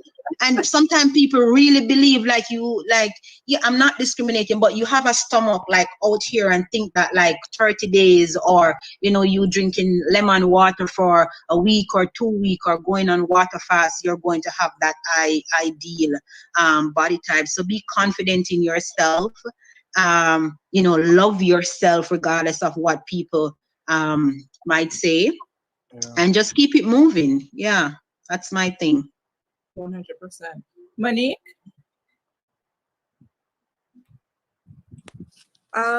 So for my last words, I guess, is just, it's about how you feel as a person in your own skin. It's about, if you don't feel good about it, then try to do something about it. If you don't have the mental willpower to do something about it, I pray that you find it soon. Again, don't project things onto people, and it's difficult to say don't allow people to project things onto yourself, but you have to have self-control and emotional, like, you know, wherewithal to kind of have things bounce off of you if people try to project things onto you. But just be careful. Words matter. Be careful what you say to people, and be careful what you accept for yourself. And if something is wrong and you feel like it is wrong, again, if you feel like it's wrong and you can do something about it, please do that. And if you can't, I pray that you find the strength to someday, whenever your someday is. No day Well is said. ever too late. Amar, do you want to say anything in closing? Oh, yes, definitely. I mean, so I've been listening for some reason, I guess. I feel like I've been building to this. Social media is kind of filled with a lot of fake things, but if you pay attention, you'll see, I mean, some of the most popular celebs, Kylie Jenner, I think I remember seeing something about that.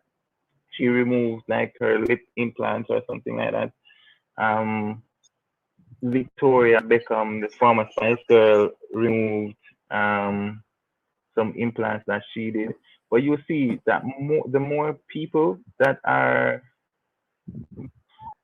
a lot of celebrities who are like close to be in a space where they don't have to worry about anything and anybody's viewpoint, they're all reversing these things that they did when they were less sure in themselves, right? Can I just stop a little bit, Omar, because most of those celebrities that are removing, you know, lip fillers, you know, butt stuff, breast stuff, they're not removing it because you know, they want to go the natural way. They're removing it because they're having a lot of side effects from it. They won't come and tell you exactly why. Like even K. Michelle, she was about to lose her life if she didn't get those things out of her butt. You know what I mean? So it's it looks, the media try to spin it a certain kind of way because they're trying to get us to, you know, love our body. But the real reason behind it is because it's life and death sometimes why they have to take out these things. So it's not because, oh, you know, not all of a sudden I like my flat chest or my flat lip or my flat butt. Nah. The point still stands that so in that, if from that perspective, then that angle, stating it from that angle, what are you really trading? What are you really getting for trying to, quote unquote, fix the problems that you perceive? You understand? So the only thing left to be said then, I think, from me is to just leave everybody, both the participants here and the persons watching now and in the future, the Serenity Prayer. Don't know if anybody is familiar with that. It's very simple. It just goes, Lord, grant me serenity to accept the things I cannot change, the courage to change the things I can, and the wisdom to know the difference, right?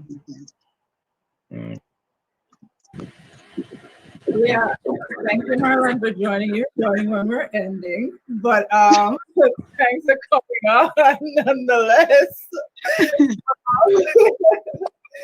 Thanks for coming on nonetheless. Thanks for showing up. I want to thank everybody for joining me in this conversation. I know it was short notice today, and you guys are showing up. Remember, Andre has his channel, Through the Eyes of the Eagle. Please go check it out, subscribe, like, share, follow us on all social media platforms. And guys, love yourself. You know, remember that when you look in the mirror, you have to look back at you. And again, thank you guys for joining me today. Yeah, hi, Marlon. Thank you so much. Much appreciated. I'll be early next time. Let's get on. Let me just end the broadcast. You know, Charlene, I thought you being early for your next program that's coming up or something. I don't know. Come again? No, when I saw the new name, Marlon, I thought maybe I had a different topic. And this coming up. early. I'm just teasing, man. Next time, give me a day's notice next time. I will try to do that. But yeah, guys, thank you guys for showing. It was a great